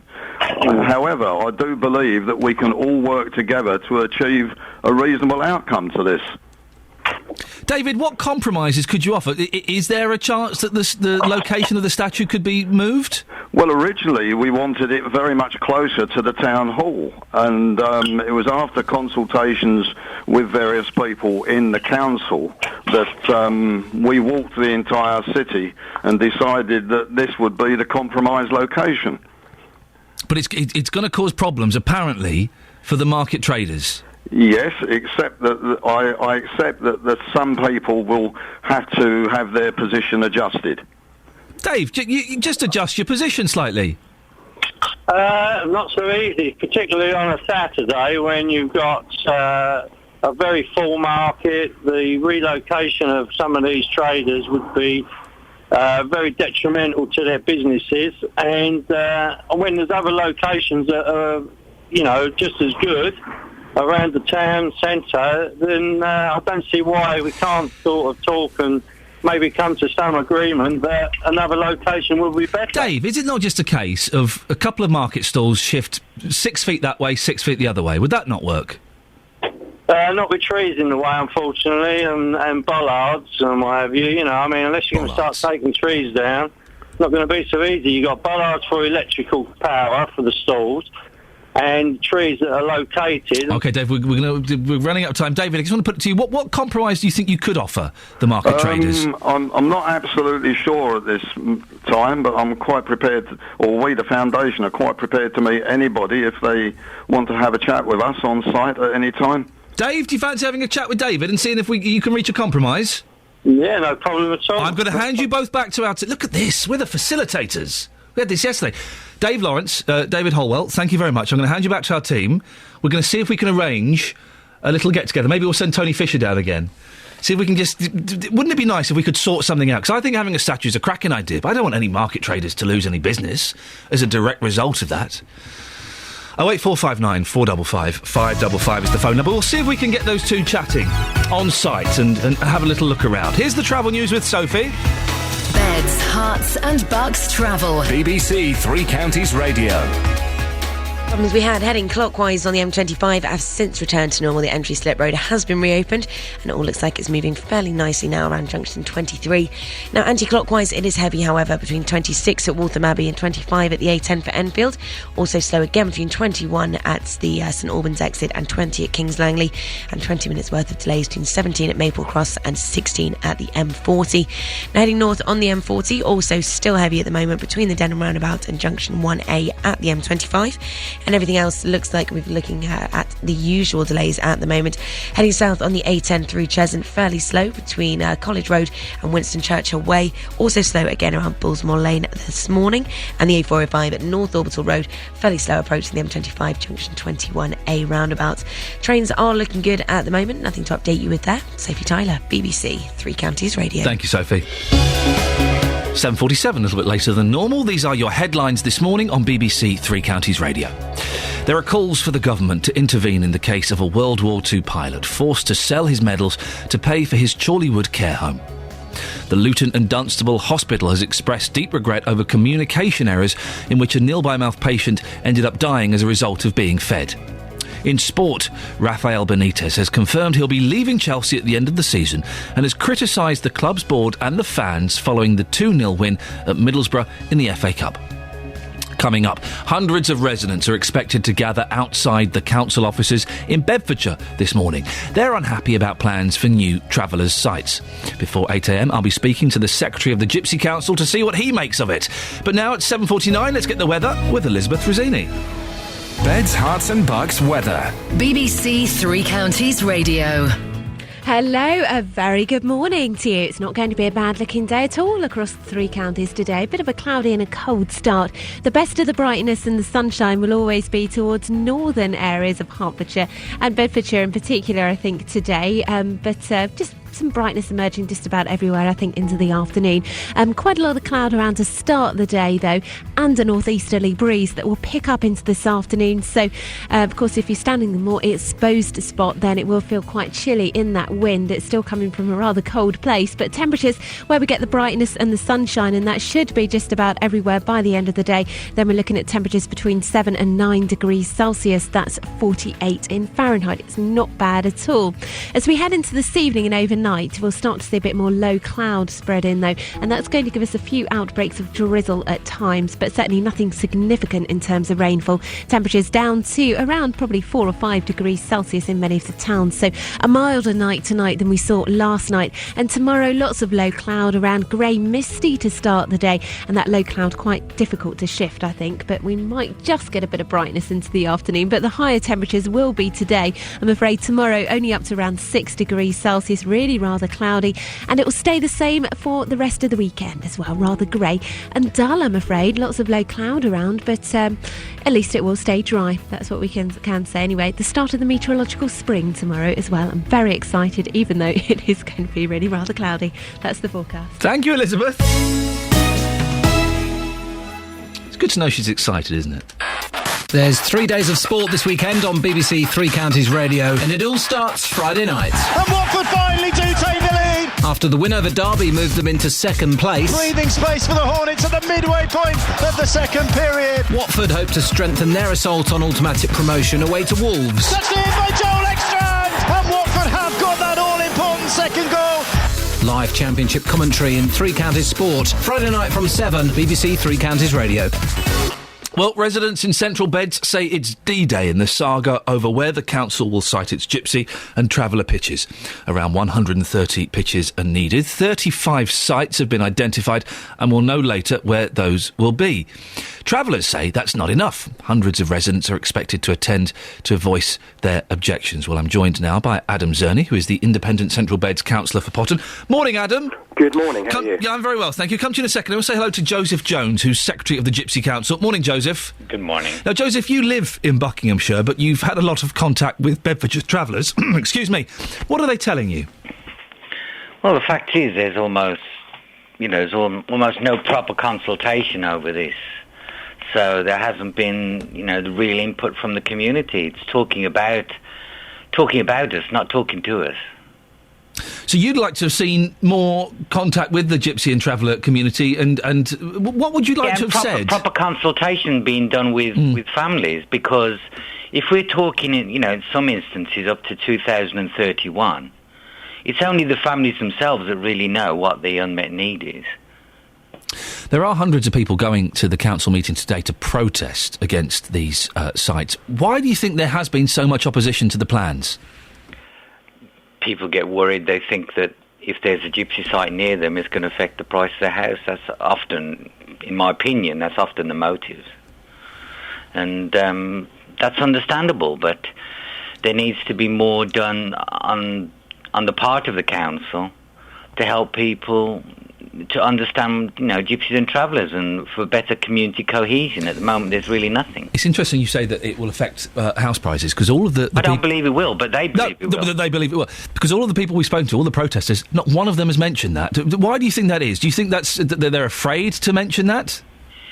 Well, because sometimes in the short term it can affect people's house prices if they cause a lot of trouble when there's a site being made nearby. The same as if there's any new development, being made in your area, if you protest about it, prospective buyers don't want to buy your house. So if the house prices go down, that's the fault of the protesters, not the travellers that are moving in to a nearby site?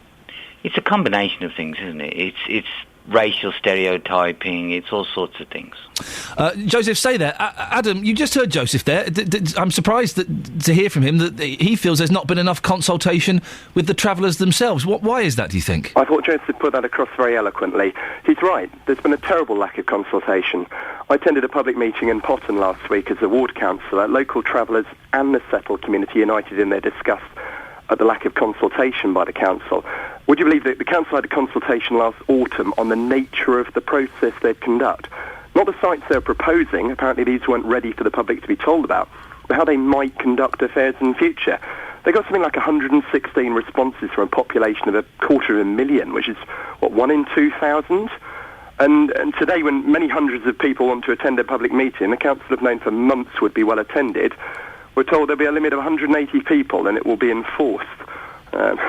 I agree with Joseph's point about the lack of consultation point of view of the comments made at the time. And the Gypsy Council were quite right. I mean, they commented in the autumn that the idea of the unmet need cannot be estimated till 2031. It was difficult enough to estimate the additional families which may form within the next 5 to 10 years, let alone the next 20.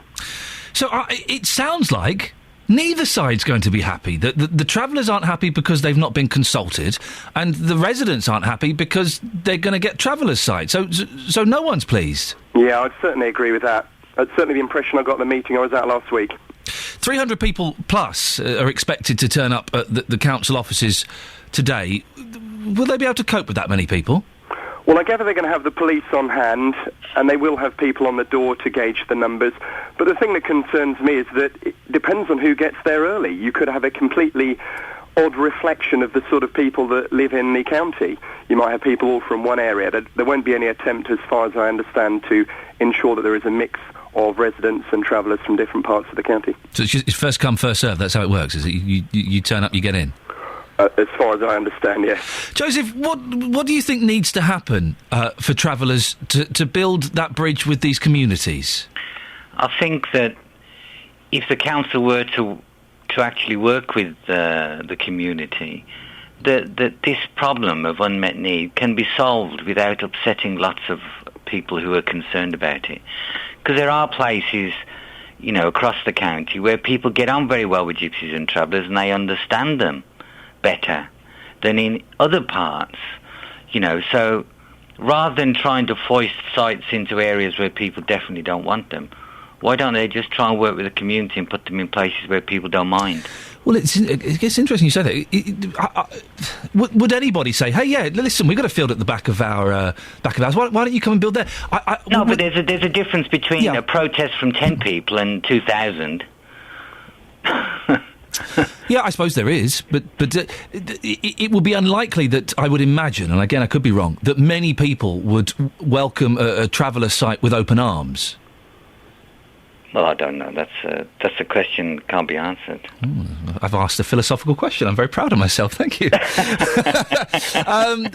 Adam, there are questions, aren't there, surrounding the number of pitches, because the council got the numbers wrong and they thought they owned some sites that they didn't own, and it sounds like a bit of a mess, doesn't it? It really does. The need for traveller sites is set out by the government.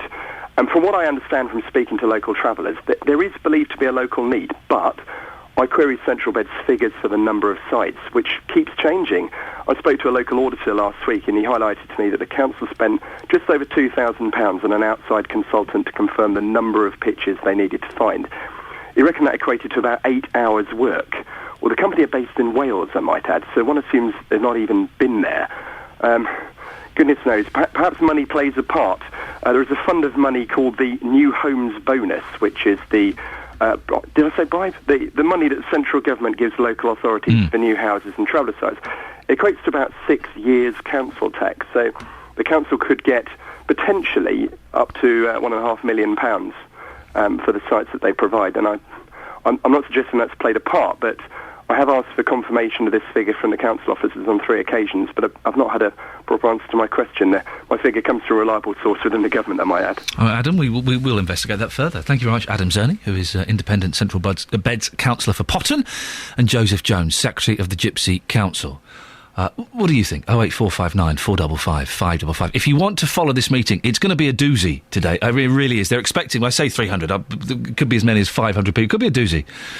As many as 500 people turning up. I don't know why that's funny. It's a word. That's a word in the English language, isn't it? Doozy?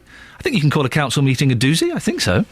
I am now. Follow at BBC3CR on Twitter, because our political reporter Paul Scoynes will be there, and he always brings the facts and also an element of colour as well to his tweets about these council meetings. And this one, I think, is going to be, I've said it before, I will say it again, a doozy. Right, travel news now, Sophie Tyler. Beds, Hearts and Bucks travel. BBC Three Counties Radio. Starting off on the motorways anti-clockwise on the M25, still heavy between 26 at Waltham Abbey and 25 at the A10 for Enfield. Also slow between 21A at St Albans and 20 at Kings Langley, and 20 minutes worth of delays as well between 17 at Maple Cross and 16 at the M4. Also fairly heavy heading north on the M40, just between the A40 at the Denham roundabout and junction 1A at the M25. That's just coming off the A40 heading towards the M25 there. Everything else not looking too bad. The usual delays causing problems now. The Barnet bypass heading south, still slow between Stirling Corner and Mill Hill Circus. Also looking busy on the A10 heading south at the moment, heading it through Cheshunt. Sophie Tyler, BBC Three Counties Radio. Thank you very much, Sophie.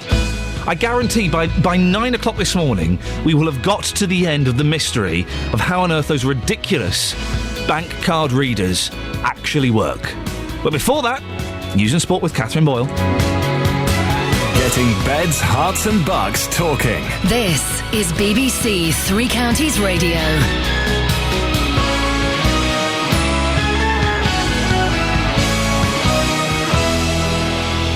Good morning, it's 8 o'clock. The headlines: War hero sells medals to pay care bills, hospital apologises for kneel-by-mouth death, and controversial change of use for Ampthill Strip Club. BBC Three Counties Radio. The family of a Hertfordshire war veteran forced to sell his medals to pay for care say they don't expect him to receive special treatment.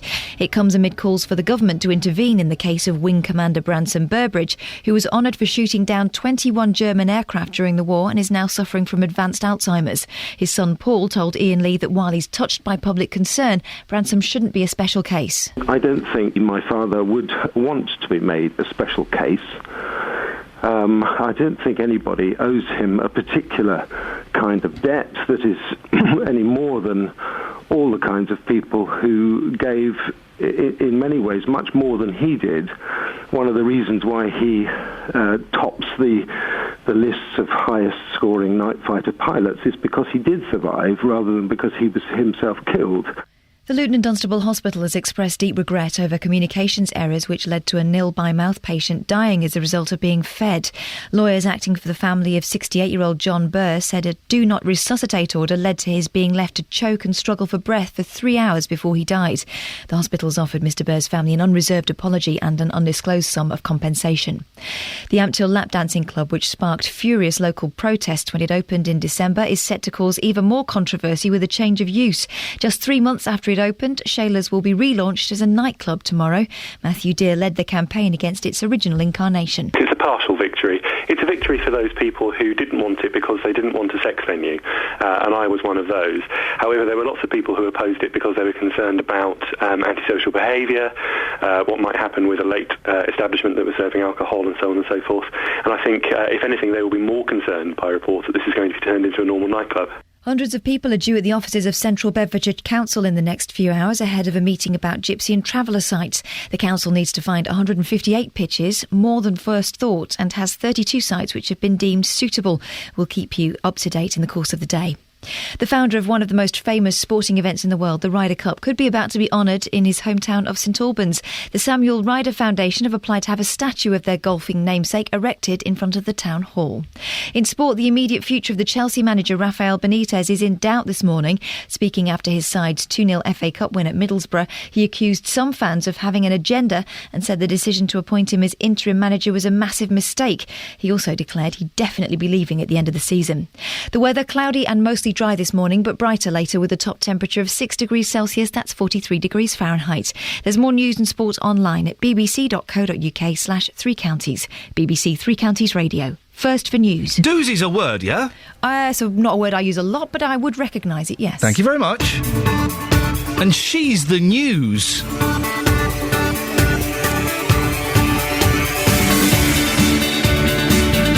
We've gone from the extremes of me asking a philosophical question to the travelling gentleman to reintroducing the word doozy back into the English parlance. Ladies and gentlemen, this is BBC Three Counties Radio. Here every weekday morning between 6 and 9. JVS is on at 9. He's been on cracking form this week. He'll probably pop in about, 13 minutes if you want to be precise, and tell us what's happening on his show today. But between now and 9 on my show, the son of a pilot is auctioning his medals to keep him in his care home near Chorleywood. He was one of the best airmen during World War II. He doesn't think the government should step in to help. Do you? Well, I'll be speaking to the Director of Welfare for the RAF Benevolent Fund to see what he thinks. Just where should the new gypsy and traveller pitches go in Bedfordshire? Hundreds of people are expected to voice their objections at the council offices. Reporter Justin Dealey is with them right now. Excuse me. And those blooming bank card readers, the things you put your card in, you type in your PIN, it generates a number and you can go online. How on earth does it work? I have no idea, and it's genuinely puzzled me for months. We will have the answer by 9 o'clock this morning. A lot of rubbish answers up on the Facebook page. You're all just guessing, and well done you for guessing. If you want to have a look, facebook.com/BBC3CR. If you want to send me a text, you can do 81333. Start your text 3CR. Put your name on the text. Or you can give us a call, 08459 455 555. BBC Three Counties Radio. And also, after a member of my team, Kelly Betts, found a purse with £10 in and a bank card. They were umming and ahhing about what to do. She did the right thing, of course. She handed the purse in to a member of the bar staff, although you know that person behind the bar is going to get that tenner. I guess we can take this on a little bit. In terms of rewards, I was reminded that when I was much younger, I found a wallet with £150 in, and all the guy's details were in there, driving licence, bank, there was phone numbers and everything. So I got hold of the guy, phoned him up, said, I've got your wallet. Oh, that's great. Was there any money in there? I said, yeah, there's 150 quid. Oh, brilliant, that's all the money. Fantastic. I'll come round. I live a few miles away. I'll drive round and collect it from you. So I drove round and collected it. He drove round and collected it, sorry. 150 quid. He gave me £1 reward. £1. Jog on, mate. What's the right reward to give in a situation like that? I'm reminded... Sorry, we'll carry on the show in a second. I'm off on a tangent now. I'm reminded I was in Sweden visiting my brother-in-law a few years ago. I lost my wallet. Okay, and I was gutted. I had loads of money and cards and stuff like that in. And then I got a phone call an hour later from someone who said, I won't do the accent, oh, we found your wallet. We live at this address. Would you like to come around and collect it? I thought, fantastic, well, wonderful. And I went round. It was a weird scene going on, okay? I am convinced to this day they were swingers, right? So I went in, and they'd Googled me. And this was a few years ago when I was a bit of a maker and shaker. I was on telly. They Googled me. And they kind of thought, because I'd been on telly, that I'd want to take them to a nightclub in Stockholm and go out and have a party. And they said, oh, we're going to go to a party in Stockholm. You're on TV. Do you want to come and hang out with us? I was like, no, I don't. I'm going to say a phrase, and this will mean something to some of you. There was a weird sexual vibe in their flat. There was a weird vibe, and I just wanted to get out. I gave them a reward. I have no idea what the reward was, because it was in foreign money. They looked at me disappointed. Anyway, on to far more serious things. You can have yours say on that, 08459 455 555. Far more serious and more important issues. The family of a World War II pilot are having to auction his medals to keep him in his care home near Chorleywood. Wing Commander Branson Burbridge shot down 21 German aircraft, but now, aged 92, he's suffering from Alzheimer's and is cared for in a privately run care home. Earlier on in the show, I spoke to his son, Paul Burbridge, about how difficult the decision was to make. It's a difficult decision because he's suffering from Alzheimer's, and you can't fully discuss all these details with him. I think we think, my sister and I think that we're doing what we think he would want, having a pretty good idea of, his attitudes on things. These are things which obviously are valued by all kinds of people, and they represent a remarkable sort of period of bravery and commitment. And at the same time, they are historical artifacts, as I was saying. We're not selling the valour and the gallantry for which they were awarded. We're not selling the story, because that will stay with my father forever, of course, and stay with the family forever. But what is hopefully raising money to benefit him while he's still alive are the things, the actual sort of physical things, which he has in his possession. Your dad's a hero, let's be honest, and do you think maybe the government should step in and make a special case of your father? I've thought about this, and actually, I think the answer's no. I don't think that my father, would want to be made a special case. I don't think anybody owes him a particular kind of debt that is any more than all the kinds of people who gave, in many ways, much more than he did. Although he was extremely skilled and he did an exceptional job during the war, there were others, and he risked his life many times, of course, but there were others who gave their lives, and he didn't have to do that. He survived, and maybe one of the reasons why he tops the lists of highest-scoring night fighter pilots is because he did survive, rather than because he was himself killed. And it's very difficult when you think of all the sacrifices that people made to say, well, this person, because he was very good at what he was doing, should be made a special case. I think everyone who needs care as an old person in this country should be taken care of. The government should take care of everybody in that sense and make it possible for everybody to end their lives in comfort and security and with quality care and dignity. Well, Paul Houston is the Director of Welfare for the RAF Benevolent Fund. Morning, Paul.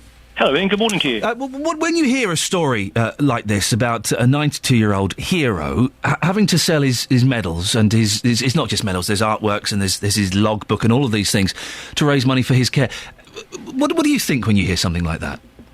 Well, I guess thoughts on a number of planes, actually, and the first is to say how exciting it is to hear of the daring do of World War II and other sort of battles, and it's typical of the age, isn't it, that Wing Commander Burbridge kept quiet, as it were, about his heroism, his bravery, and how he protected, despite his own beliefs, the population of London at that difficult time. But I guess in terms of his own particular situation now in the care home, it's a great shame, a great tragedy. And whilst Wing Commander Burbridge's story is absolutely unique, are there many other brave people from the Army, Navy and Air Force who have done remarkable things over the years to protect the nation? Absolutely. Do you think the government should step in and help heroes like this? It would be nice if the government were able to do so. I guess if I look from the RF Benevolent Fund's perspective, we try to help people as much as we are able, but we have to do that within our own financial means, and we have to assess people who seek our support as to how much we are able to help them, if at all. I mean, it might just be advice, it might be money, but we all have to live in the real world in terms of financial affordability, and we don't receive any government funding ourselves. It would be nice if the government were able to do more. And I'm just listening to Paul Burbridge's own statement there, actually. I think the aspiration would be that everybody would have, particularly as we all enjoy the benefits of living older and living longer, that we might all aspire to living longer in either our own home or care homes and enjoying the benefits of a good, dignified lifestyle. Do you hear these kind of stories often, Paul, about families having to sell military memorabilia that belongs to their parents to help fund their care in later life? Yeah, it's not unique, and in some ways it's, whether it's medals, whether it's history, whether it's homes, all of these are really, really difficult circumstances. And I heard you talking about one of your parents being in a care home. My father was in a care home, and we all have to confront the difficulties and look at the assets that we have. I think it's more emotive, of course, that these were awards for such bravery, despite Wing Commander Burbridge's own sort of beliefs, and that he stepped up to the plate and helped save the nation in his own way. But yeah, with the rules written as they are, it is very difficult for everybody confronting looking after a beloved parent as they go into a care home and as people live longer. We try with the Benevolent Fund to help people, in actual fact, across a whole range of benevolence. Last year we helped people within the Three Counties area to the tune of about £750,000, just helping people have dignity in retirement, whether that's in their own home or in care homes, or from some of the younger people as they transition out of the Air Force. These are all really challenging times. Paul, who's likely to buy these medals? Is it going to be a museum? Is it going to be, I don't know, a Japanese private collector? Who buys this kind of stuff? Well, very good question. I mean, I would think that many museums will be interested, but there are also a huge number of private collectors out there, as it were, who would just love the stories around Brance's valour, and look to keep those and the story alive, as it were, both in terms of the family, but also in terms of what this means for individual bravery and for the nation as well. Paul, listen, fascinating stuff. Thank you very much. Paul Houston, Director of Welfare for the RAF Benevolent Fund. We'll keep an eye on this story as well, because it'll be interesting to see what happens with these medals. Wouldn't it be a shame if all that stuff got split up and some went to Japan, some went to America, some went to, I don't know, Kent? What do you think? Should the government step in and help Branson? Do you think that is appropriate? The guy is a hero. He's 92. He's got Alzheimer's. Or is it, well, if you do that for him, then what about everybody else? 08459 455 555. Right. It's nearly 8:15. I want a doozy of a travel report. Sophie Doozy Tyler.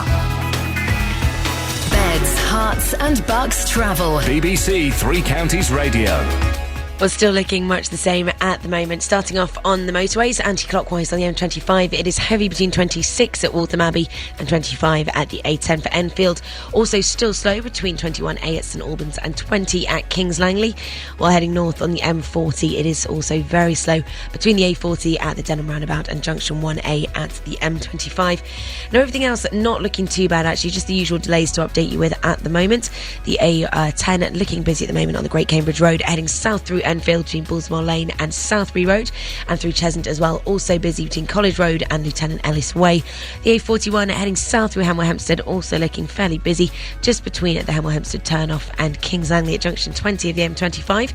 Trains are still looking good on the departure board this morning. Sophie Tyler, BBC Three Counties Radio. That was a real doozy. Thank you, Sophie.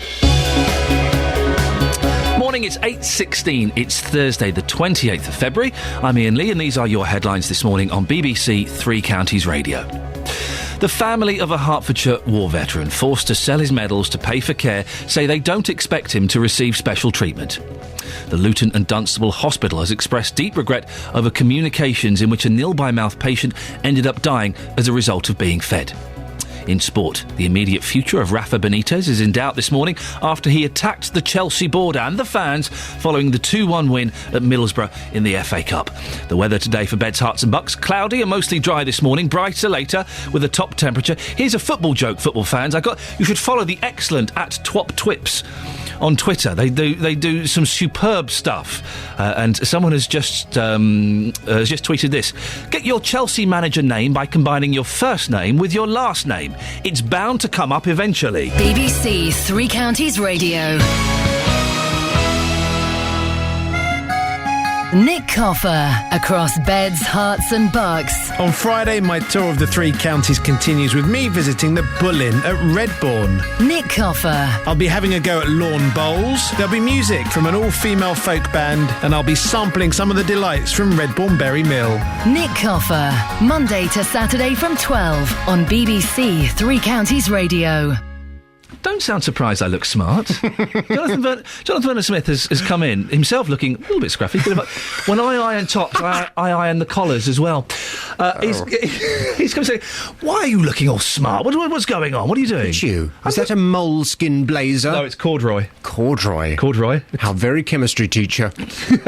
I haven't got the leather patches, although I did. I was fingering a jacket in a shop the other day, and it had the leather patches on the elbows, and I thought, that does look very, very smart, actually. Yes. I'm 40 this year. Very practical as well. You can rest your elbows without wear and tear. Exactly. How's your back today? Oh, it's wonderful! I was a little worried that I might have caused you long-lasting damage. Yes. It was a little bit stiff yesterday after you clicked it, and I was thinking of phoning the Consumer Hour.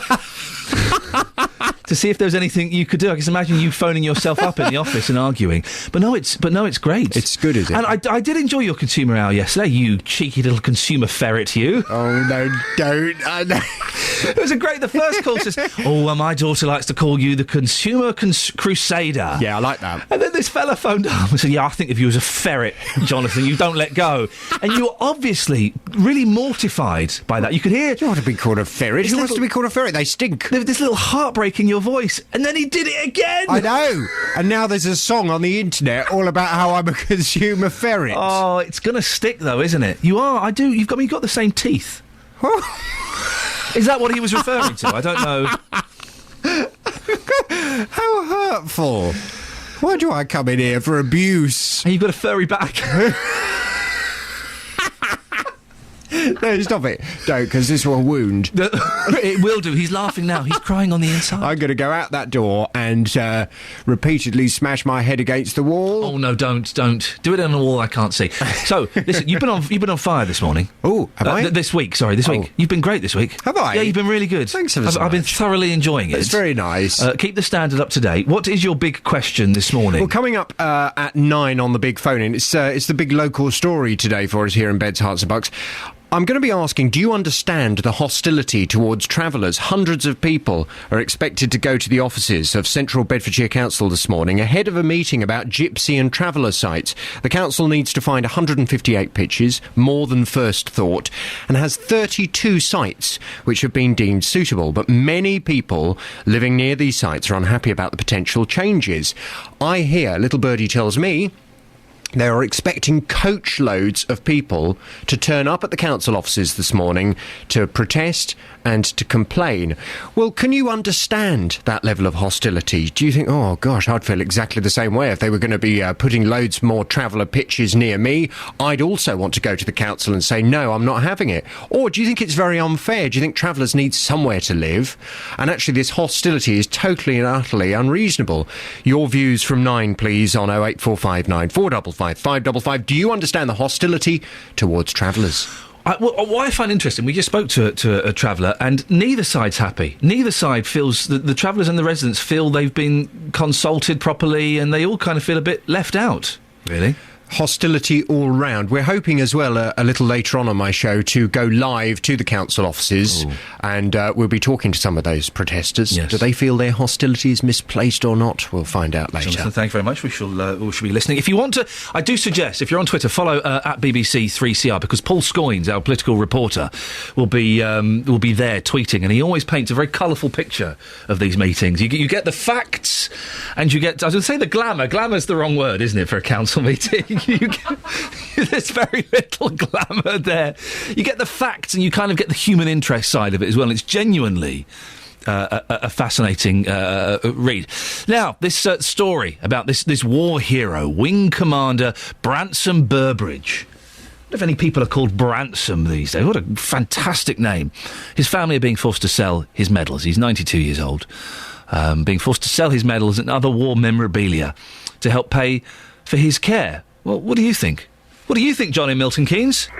Hi, good morning, Ian. Morning. Yeah, well, this morning when I heard it on the radio, I was driving to work, and it made my blood nearly boil. Wow, nearly boil. Yes. Do you know what? Well, it's boiling right now. I mean, ouch. I'm pretty angry with it. You know, this is just a clear example of really how the government don't give a monkeys about old people in their hour of need. This is a clear-cut example. This is the extreme case of when someone who's basically risked his life multiple times going up there, right, defending the skies of southern England, right, all them years ago, and this is how it's been treated. It is absolutely disgusting. The government, whoever, needs to be ashamed of themselves, absolutely ashamed of themselves. There are John, sorry to interrupt, there are some people who might say, though, but listen, hang on.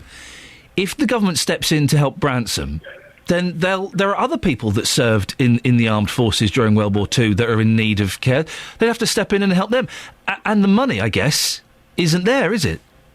Well, the thing is, you see, I mean, there needs to be a category of people who need to be given exemption from having to sell their assets. I mean, right. Not only is it good enough for them to screw us over by making us sell our homes when we get old, now they want to take this guy's war medals too.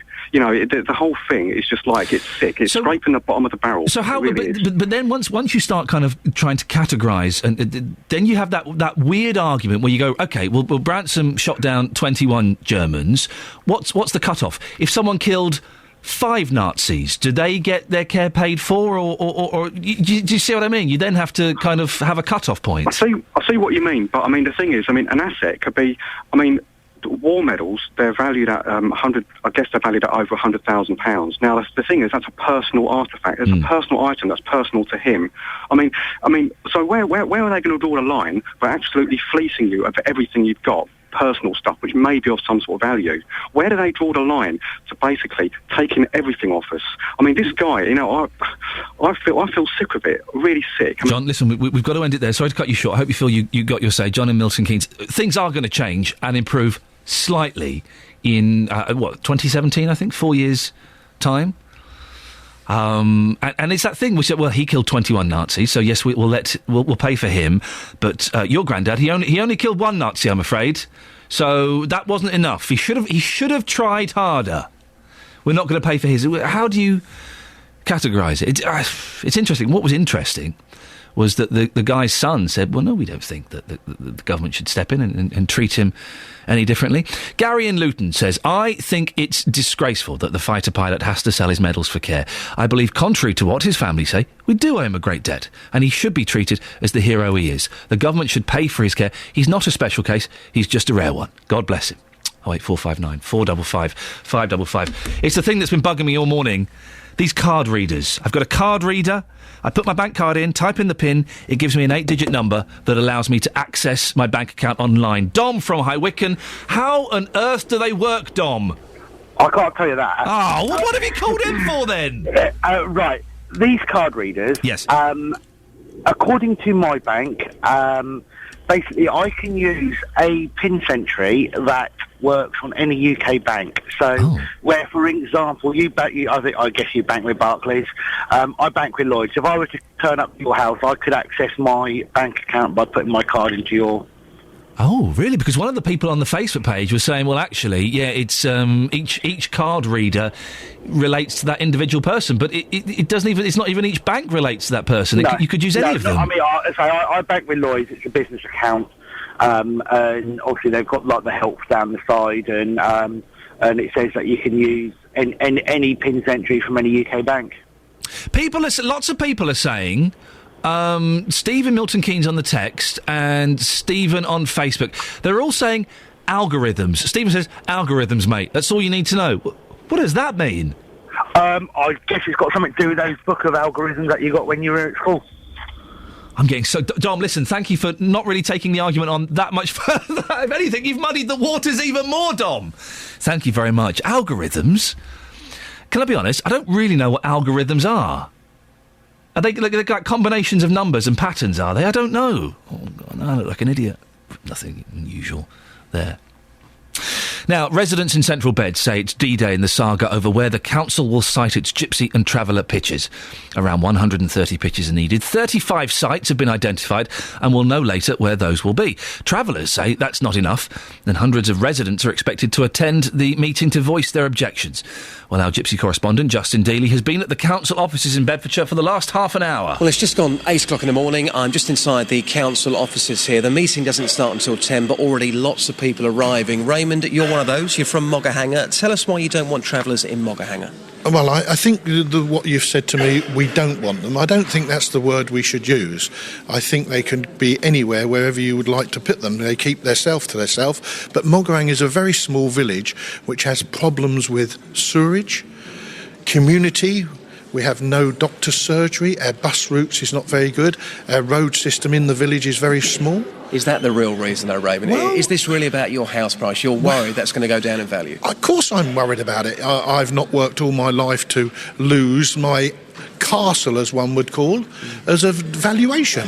Do you think your village will become unsafe if this is signed off? I think this village could be not one of the best villages to live in, which it is at the moment. Just because of travellers? Because of the travellers coming into the community. I mean, some people would say, and I put this question to you, you're a racist. What would you say to those people? No, I'm not a racist. I'm a realist.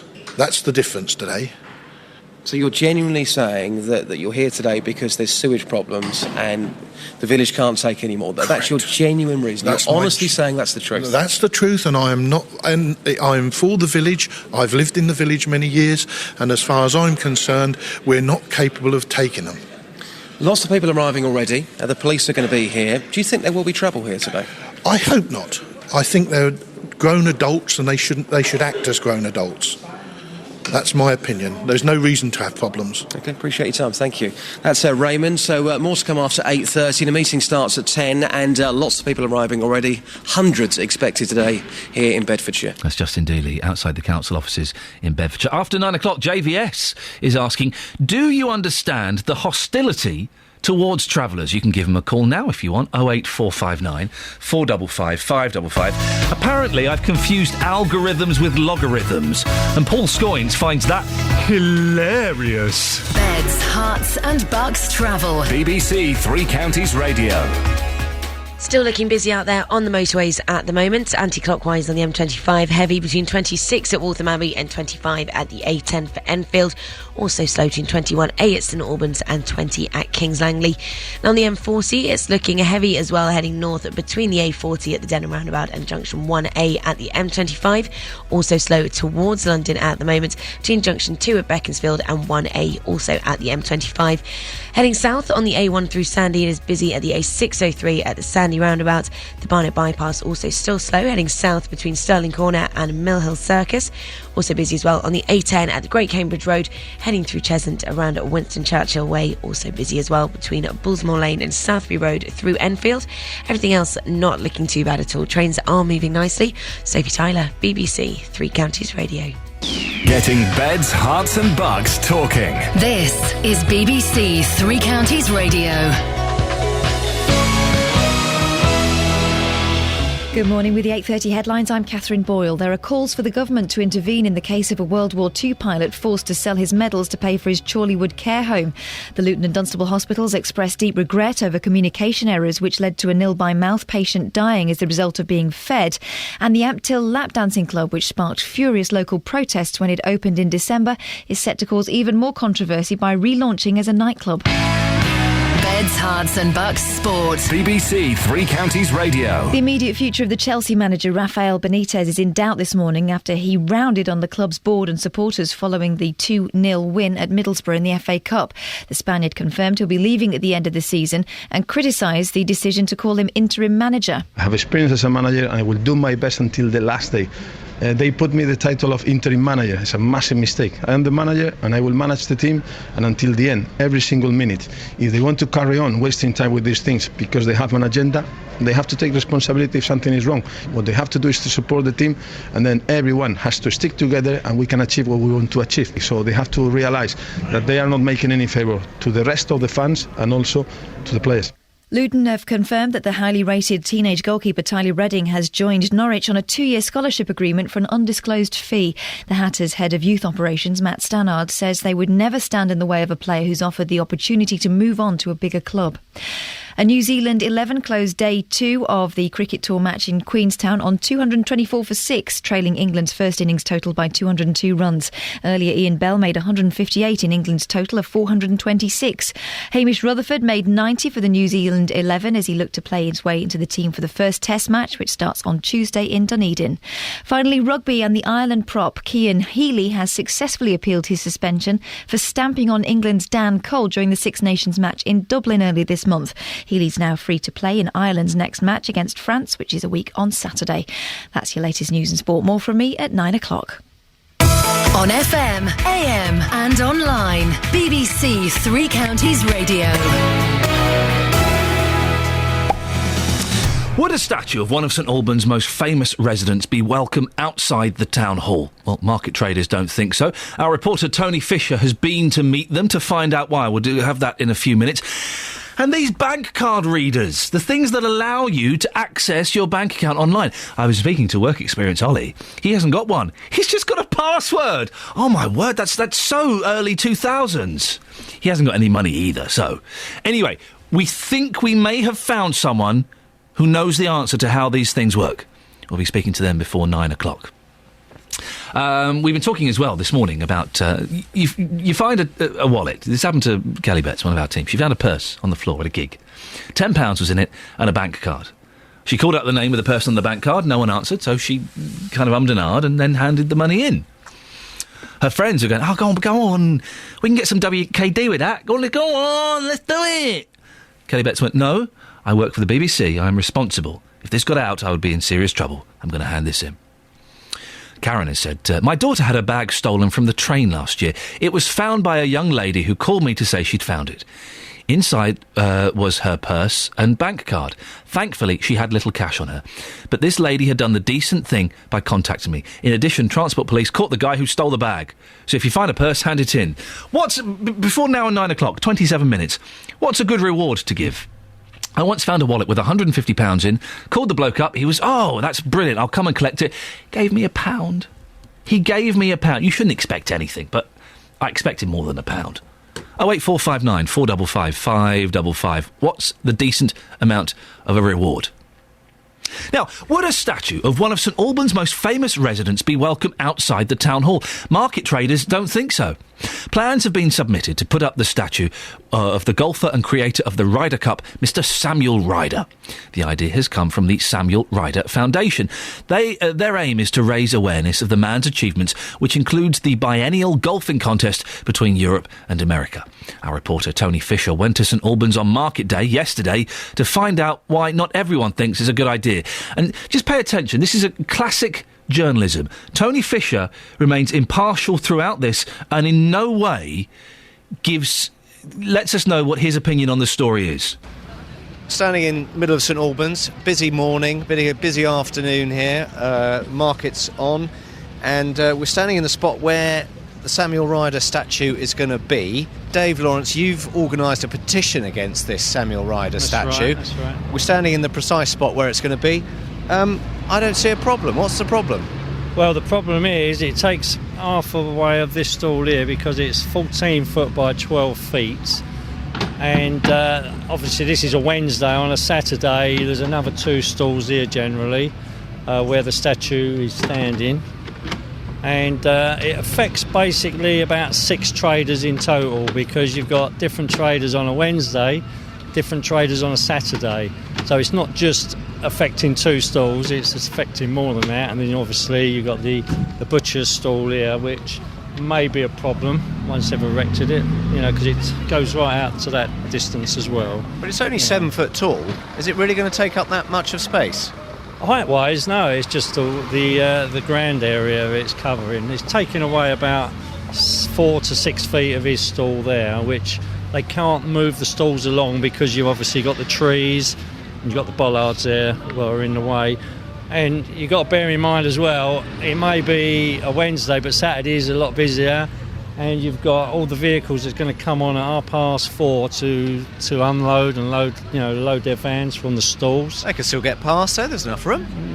No, you see it when it's a market day, very busy indeed. And also this is one of the ways they usually come in and out because, obviously when you've got so many stalls and so many vehicles, there's always going to be a problem that somebody's going to reverse into the statue as well, which could be, not hazardous to the statue, more so to the people that might be sitting there. But at least here, it's very visible, Dave.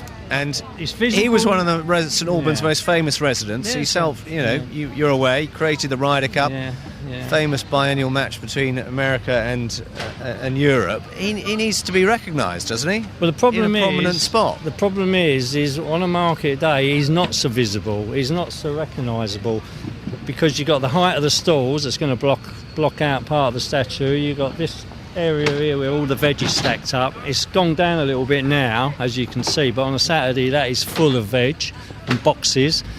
And there's quite a few other locations, in and around the town centre where this statue could go and be highly visible. So we're not saying we don't want a statue, we just feel it's in the wrong location, to be fair. Well, where would you put it? I mean, this is the best place for it, isn't it? Just down from the town hall, in the middle of the high street. Well, you've got across the road, which is still on the high street. You've got going towards the civic centre. There's quite a big open fairway there where it could go. There's been suggestions made of the roundabout at the top of the town, so everybody sees it as they come in. But this is the location they've actually picked, so and we're not happy about it. And you've got a 200 signature petition. 232 in total. Mostly market traders and farmers markets, and also what does statues attract? They attract pigeons. So when you've got a Sunday market where there's a lot of open food stalls, you've got pigeons, and they make a mess, and you've got the wind blowing, and blows it all over the place. So you could actually contaminate the food that's in the area, which is, I don't think they've done a proper risk assessment either of it, because obviously they're going to put seating around this statue, which partly to protect the statue, but it's not going to protect the people that's going to be sitting around the statue. But it would be a nice feature, wouldn't it, Dave? Lovely feature. Middle of St Albans. Lovely feature. People will look at it, they'll realise why he was a famous resident, and it'll attract more tourists, and you might get more trade. It's possible we get more trade, but if it was over the road, we get more trade probably as well. So, excellent reporting there from Tony Fisher, who in no way let us know what his opinion was on the story. Impartial, straight down the line. I've got to be honest, if that gentleman's best arguments were someone might reverse into it, and the pigeons, I don't think, as work experience Ollie pointed out, I don't think statues attract pigeons. I think they just sit on them because they're there. It doesn't attract them. It won't be any more pigeons. Well, Mary Moore is Samuel Ryder's only surviving grandchild and is the president of the Samuel Ryder Foundation. Good morning, Mary. Hello. What would it mean to you to have a statue of Samuel Ryder in St Albans? Well, of course, I'm all in favour of it. I don't like to think of people being upset and unhappy about it. I don't want to get drawn into the controversy, but I'm hoping that where there's a will, there's a way, and that the statue will be achieved. I think it's high time that St Albans recognised Samuel for what he did, and a statue is the obvious thing to have, and I'm hoping it will go ahead. And as a relative, what would it mean to you, Mary, to have that statue there? It would mean an enormous amount. It would be a tremendous honour, and I think long overdue, actually. It would mean a very great deal. When you were growing up, when you were a little girl, how aware were you of his achievements? Very, very much so. My mother was Samuel's eldest daughter, and she often used to tell me her recollections of her father, because sadly he died when I was 2, so I don't have personal memories of him, but many, many tales my mother used to tell, and she and her 2 sisters idolised him. He was evidently a very exceptional man and a wonderful father, so I heard about him from my very, very earliest years. Well, try and paint a picture of Sammy if you can, Mary. What stories did your mum tell you about him? Well, for one thing, he outwardly, apparently, was quite gruff and could almost be forbidding, but underneath that, he had a very quirky sense of humour, and he used to love to make people laugh, keeping a straight poker face himself. I can remember her telling me on one occasion he went off to play golf because, of course, he became a golf addict where the Ryder Cup seed was sown, and he went off to play golf at Verulam wearing a silly little pink woolly hat, and his wife, my granny, had very little sense of humour, and she said, "You can't go with a thing like that, you'll look ridiculous." And Sam said, "Well, the people who know me won't worry, they'll laugh anyway, and if they don't know me, what does it matter?" Golfers?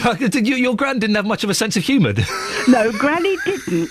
She was a very honest and very straight lady, yes. And she was a great support to Samuel in building up the Ryder seed business. She was a great standby, but she wasn't a jokey lady, but he loved quiet humour, and it was a very important part of his life. Do you ever play golf, Mary? No, unfortunately, sport has never been a big thing in my life. Of course, having golf in the family, I have learnt to understand golf. I know what's happening, so I can enjoy the Ryder Cup when I go. I know what they're doing and follow it all. But playing sport has never meant much to me, but I do follow another Ryder tradition, which is music. It's a strong thing in the Ryder family, and that is my line, my hobby. My professional work has been art, which I enjoyed working with my husband for many years, but music is my hobby, which I now enjoy very much. Mary, do you get to go to the Ryder Cup then? Do you kind of get special, make way, Mary Moore's coming through, everybody, come and give her a seat. Do you get that kind of special treatment? Well, I am lucky enough to be invited by the British PGA, and I have been going to the Ryder Cup since 2002. That was the first one I attended, and I have been to each of them since. So I'm very, very fortunate to be invited. There's a Ryder party, a family party of us go, because there are two great-grandsons of Samuel Ryder. They're not my sons, but they are the sons of my cousin, and they are part of the family party. There are usually 6 or 7 of us in all. Fantastic. So the PGA are very, very generous to us. Mary, what would you say to these market traders who are slightly upset by the location of the statue? I would certainly hope that a solution can be found which is agreeable to everybody. I don't like to think of anybody's business being pushed out,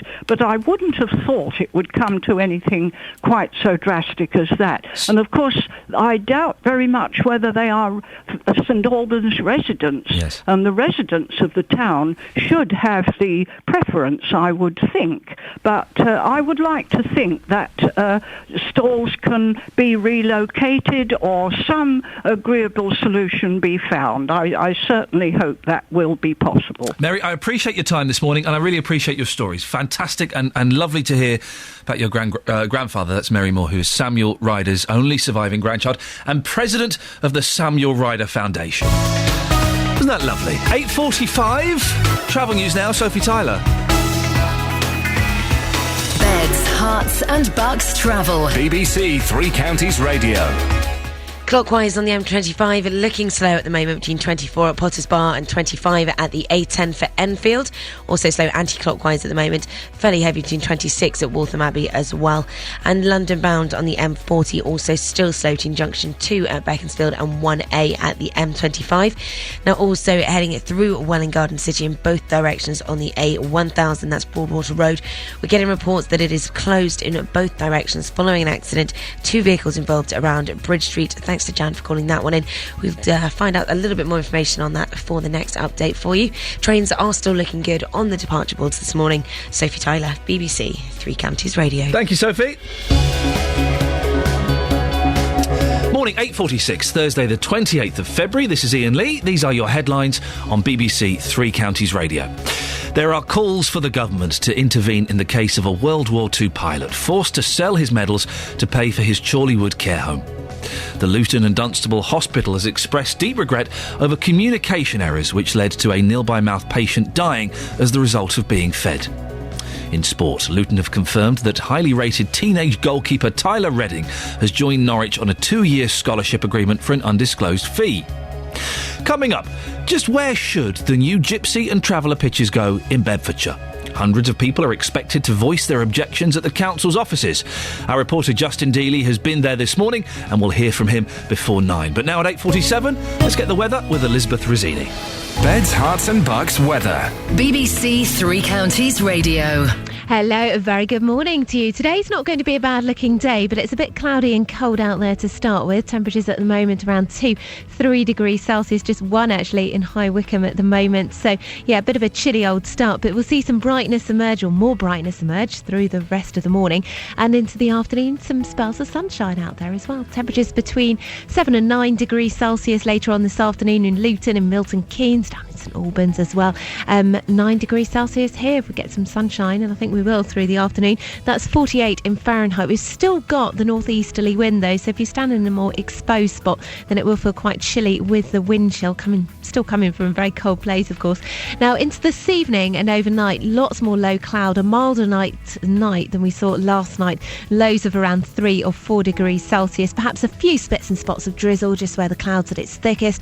Otherwise staying dry, but it will be a cloudy, damp, grey old start to the day tomorrow. Some mist patches out there as well, and that low cloud very difficult to shift, so not too much in the way of brightness and sunshine tomorrow. Perhaps a few chinks in the cloud coming into the afternoon, but highs of only 5 or 6 degrees Celsius. A bit disappointing for the first day of the meteorological spring, which will be tomorrow. Very excited about that. Over the weekend though, grey, dull, a little bit damp at times. Otherwise though, staying dry. That's the good news, and temperatures will be between around 5 and 7 degrees Celsius. That's the forecast.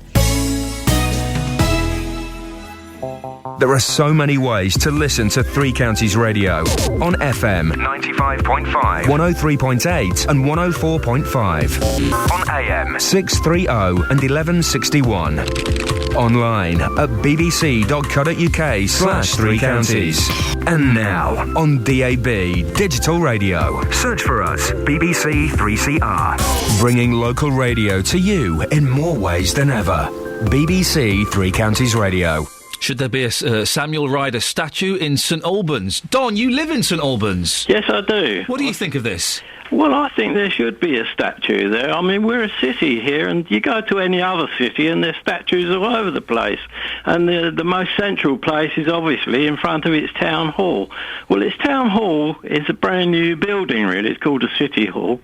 And there is room for statues there, but I think they could be a more modern type statue. But the Sam Ryder one would fit beautifully where it is, and I can't see that it worry too many people, really. Don, these market traders are upset. They've got a petition signed by, I think, 232 people. People are obviously against it to a certain extent.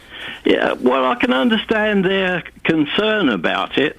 I don't really want to talk about the market traders because of that, but I would ask, do they actually live in St Albans, or do they just come there for the market, for the trade? Perhaps we want that, but I don't know. I can't see that a statue would actually get in their way.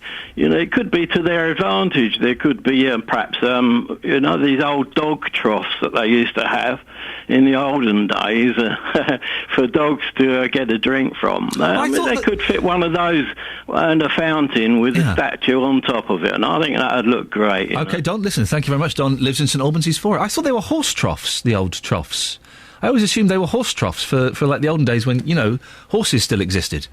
08459 455 555. Residents in central Bedfordshire will find out where they stand in the saga. Find out where they stand in the saga over where the council will site its gypsy and traveller pitches. Around 130 pitches are needed. 35 sites have been identified, and we'll know later where those will be. Travellers say that's not enough. Hundreds of residents are expected to attend to voice their objections. Well, our reporter Justin Dealey is at the council offices in Chicksands this morning. There's plenty of people still arriving for this meeting at 10 o'clock. Chris Cox is here. Chris, you're from the Barson Residents Action Group. How many people do you think are going to be here from Barson today? We're hoping about 200, to be honest. I mean, we had 400 turn up to a meeting midweek, so obviously people have got work commitments. But so where are they going to go? 200 people from Barson alone? Well, to be honest, we're just hoping that they can get parked, but they might not even be let in, but as long as they turn up and we show good representation, that'll be good. OK, what are the proposals for Barson where you live? The proposals are for 2 traveller and gypsy sites, one at each end of the village. Each site contain anything up to 10 pitches per site, so we could be looking at a total of 20 pitches. Let's be honest about this. You're furious. That's why you're here today. Tell us why you're so angry. We're angry because we're protecting our village, to be quite honest. It's, our village is in the green belt, as are many others. Is it really about the green belt, though, or are you thinking we just don't want travellers here in our community? Well, it is about the green belt, and that's the angle that we're going to be coming from to start with. People choose to live in Barton because they like the countryside and everything surrounding. They enjoy it. The green belt's there for a reason. The government directive said that gypsy and traveller sites in the green belt is inappropriate development, so that's where we're coming from. Is the real reason, though, house prices, and you're worried about security in your village if this goes ahead? Security is obviously something that you need to be concerned about on a daily basis anyway, whether travellers are in the area or not, to be quite honest. But I can say that, not me personally, but there are industrial units in the village, businesses alike, and some of them have actually already voiced their concern and said that they would actually give notice on their tenancy should this go ahead. I've got to ask you this. Some of these stereotypical views, and again, I'll put this question to you and I put it to somebody else earlier on, are you just a racist? Absolutely not. If somebody would like to take the time to look through the objection letters, they read that all the comments are all associated with things like greenbelt issues, areas of natural outstanding beauty, wildlife, proximity to listed buildings, things like this. And if anything, a lot of the issues actually look at the welfare of the travellers. Do travellers really want to live next to, a dual carriageway and things like that? OK, thank you very much for your time. That's Chris. A quick word here with Julia. It's from Barton as well. You've got your signs with you today. Tell us what that says. It says, Barton says no to sites 15 and 16. Are you just a NIMBY? No, I'm not just a NIMBY at all. Not at all. And do you think today that we're certainly going to hear lots of passion? I mean, 200 people from Barton alone. Surely we're going to hear lots of views and lots of passion from you, aren't we? Yes, I think you will. But, I mean, Barton isn't going to be the only people here today. Yeah. There's going to be plenty of people coming from other areas around as well, because this isn't just Barton-specific today. OK, and just lastly, are you confident that this won't go ahead? With the protest today, where you live in Barton, are you confident that these plans will not go ahead? There's partly I am, because we've got a lot of reasons why that totally contradict everything that's written down in the guidelines, but at the same time I think they're hell-bent on pushing these proposals through. Well, that's Justin Dealey at the council meeting, which hasn't even started yet, and it sounds like there's a big turnout already. After 9 o'clock, JVS is asking this morning, do you understand the hostility towards travellers? You can start calling him now, 08459 455 555. He's on a good scratch of his chin, I can see through the glass there. Hope everything's okay. Now, if you want to go onto your bank online and you're with a decent bank, you'll get one of these little PIN card machines. It looks like a calculator. You put your bank card in, you type in your PIN number. It gives you, supposedly, a random number that allows you then to access your account online. I've got no idea how it works. Well, Andrew Rayner is a technology expert from St Albans. Andrew, is it magic? Is it voodoo? It's not magic, Ian, no, that's not how it works. That's something. Basically, these readers use something called the Chip Authentication Program, or CAP. Yeah. I'll try and keep this as simple as possible. Please do keep it really... You're talking to an idiot, so keep it really simple. Okay, I'm just giving the appropriate names. But it uses two factors to authenticate who you are. The first one is something that you know, which is your PIN, your PIN number, and the other thing is something that you have, which is your card. Yeah. Okay, so it basically uses those two pieces of information to be able to create a unique identity. Now, there's one other factor here that's quite important. Because you're remote from the bank, the other thing it needs to do is make sure that each of these codes that it creates are unique. So it uses a third factor, and usually that's the time. The reason they use the time is, A, because it adds a randomness to the generated code, and secondly, because they can time limit the access of that particular code that's been generated. Okay. Does that make sense? Yeah, okay, I've got another question for you. Of course, yeah. How